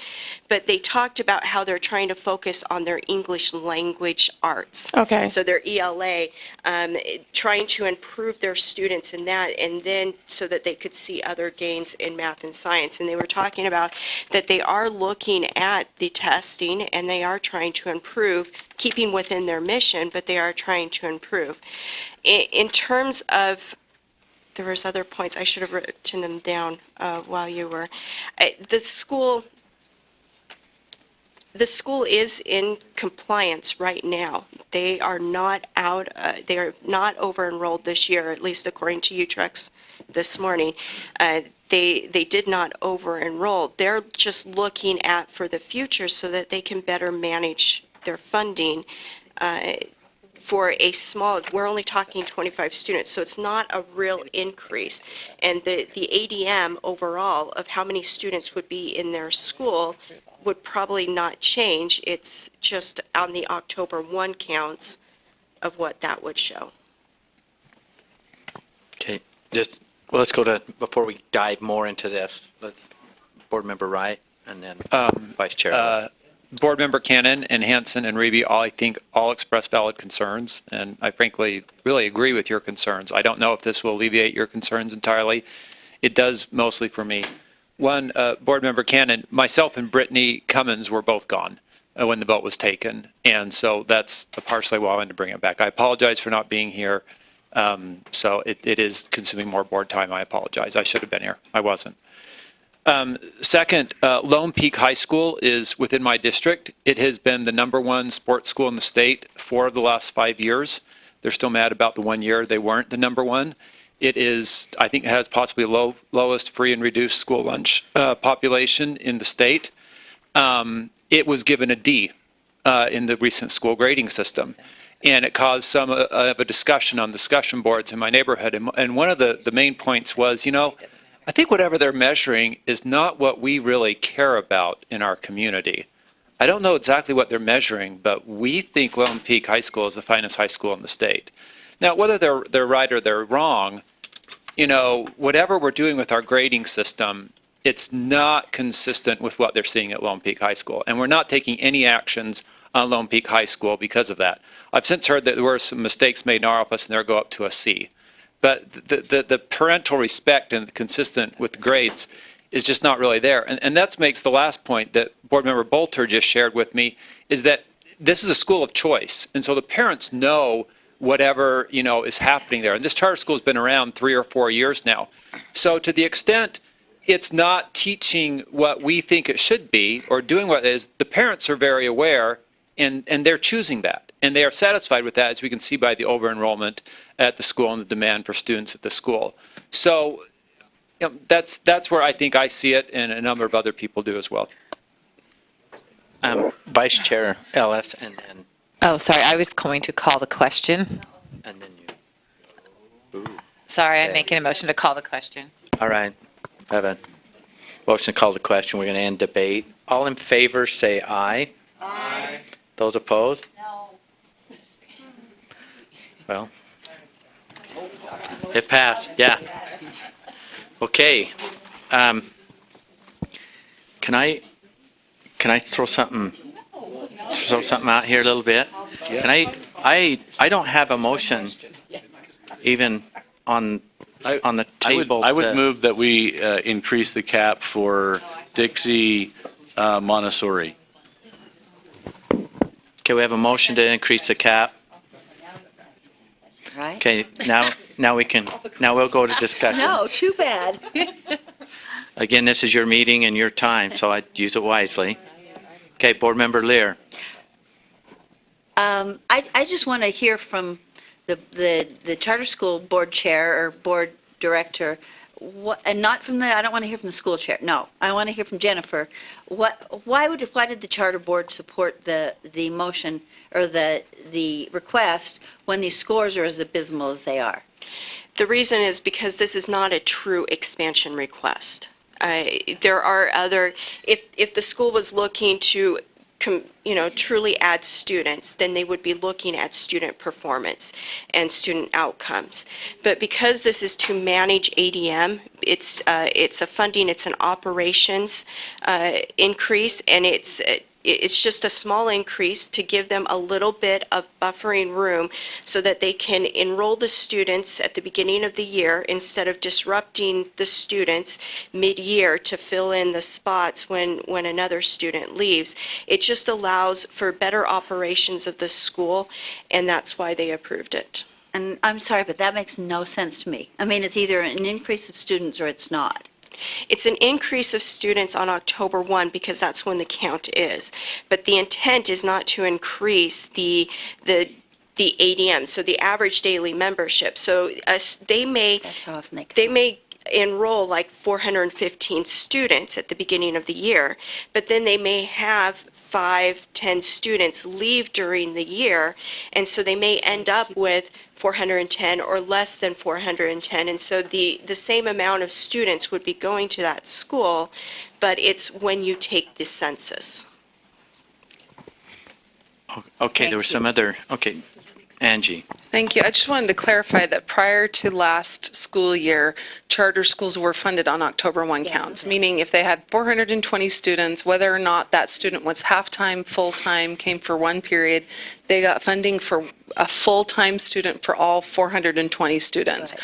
I think the issue that Jennifer and the State Charter School Board are trying to address is the impact on the school of the school now receiving their funding through ADM, which means even though they have 426 students, the net effect of that funding-wise for them is as if they had 409 full-time students. I just wanted to raise one issue with you, which is our board rule that requires you to approve or deny expansion requests doesn't talk about how many students they have per ADM, but actually talks about head count, number of students. And so even though they may have had 409 as the ADM defines, or crow flies, however you want to say it, they actually apparently had 426 students. I think that what the State Charter School Board is trying to do is absolutely a legitimate request, and the charter is seeing the impact funding-wise, but I do want to just raise it. This raised an issue in my mind anyway, that both statute and board rule only talk about student head count. Local replacement funding is provided to charter schools currently based on student count, not on ADM. And so part of the reason why it's very important for you, the board, to know accurate numbers is that you have to project and let school districts know the amount that they will have to provide to the state to pay for those students in those charter schools. And so it is fairly minimal, the 10 to 15 to 25 amount of students, but the policy call can have a huge impact, because if we statewide start to say that enrollment caps, instead of meaning 426 students, student head count, really only means 410 because of ADM, there are huge fiscal impacts that could have going forward. I just wanted you to keep that in mind. This may be a good policy call for this one school in this one instance, but it could also open the floodgates or the doors for a number of schools, I think like the one board member Hanson mentioned, or others who are seeing a financial impact to their school because they no longer receive their funding based on student. And we just need to make sure that if this is the precedent you want to set, either to make the statement that it's this one time for now, or that we're going, well, and I don't think that they were aware. So Jennifer's making the point that you set that precedent last month, but I think that if you move forward doing or setting, I think it's very explicit now, at least in my mind, that the idea is they aren't over-enrolling. I would say legally they are over-enrolling. The justification is that the funding they receive is they only are getting the equivalent of 409 students, but they actually have 420, or not now, but they had 426 students enrolled, so legally they had violated their charter agreement and their cap. I just wanted to make that clear. I'm not saying you should or shouldn't approve this today, but moving forward, this could have impacts, and we should probably fix the board rule to accurately reflect the ADM conversation. Board Member Stokes. I'd move the previous question. Okay. Okay, vote to end debate. All in favor, say aye. Aye. Those opposed? Voting is unanimous. So we have a motion to approve this increase to this charter school. All in favor, say aye. Aye. Those opposed? No. Okay, well, the roll call. What's that? All those that, all the ayes, raise their hand. So we, 1, 2, 3, 4, 5, 6. 1, 2, 3, 4. It's 6.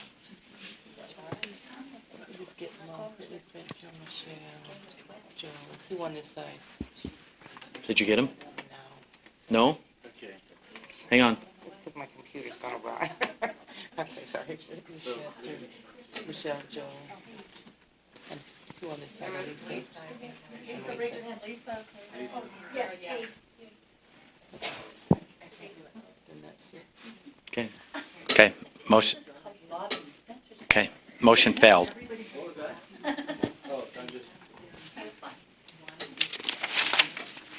Okay. If we look, Motion passed or failed? it failed. Thank you. If you take note to your agenda, we're going to hold off on the superintendent's report. We're going to item 10, which is board photo down, isn't it downstairs? In the studio. Down to the studio. If you guys could hurry and go down there, then we're going to come grab some lunch and then come in here quickly and get started on our executive session.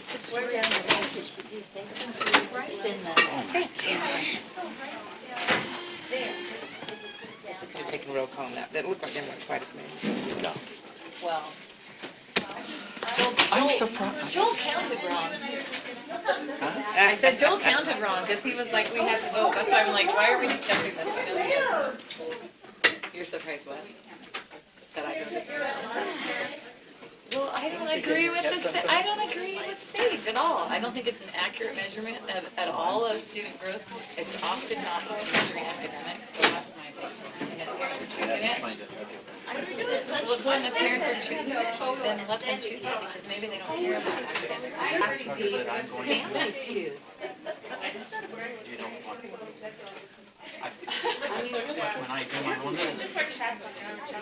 I know, I'm like, where's your car?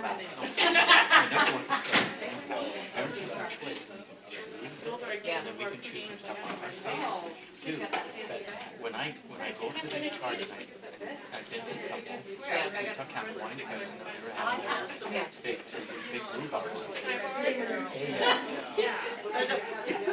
Very difficult to find education.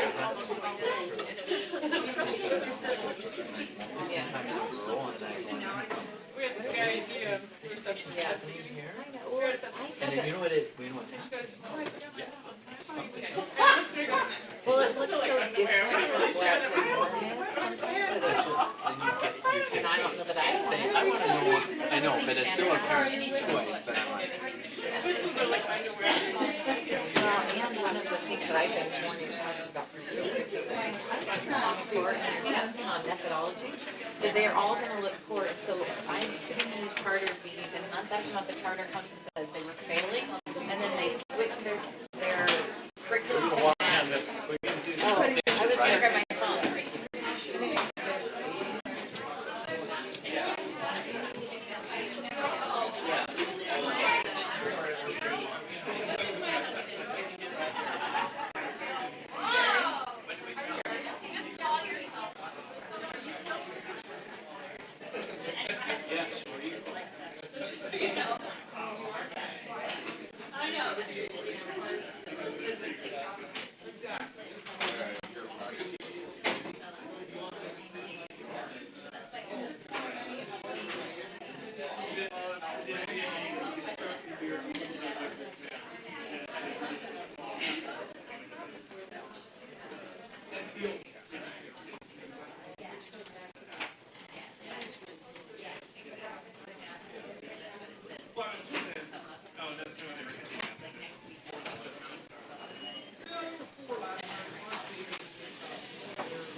worried that like we'll turn mics on inadvertently or something?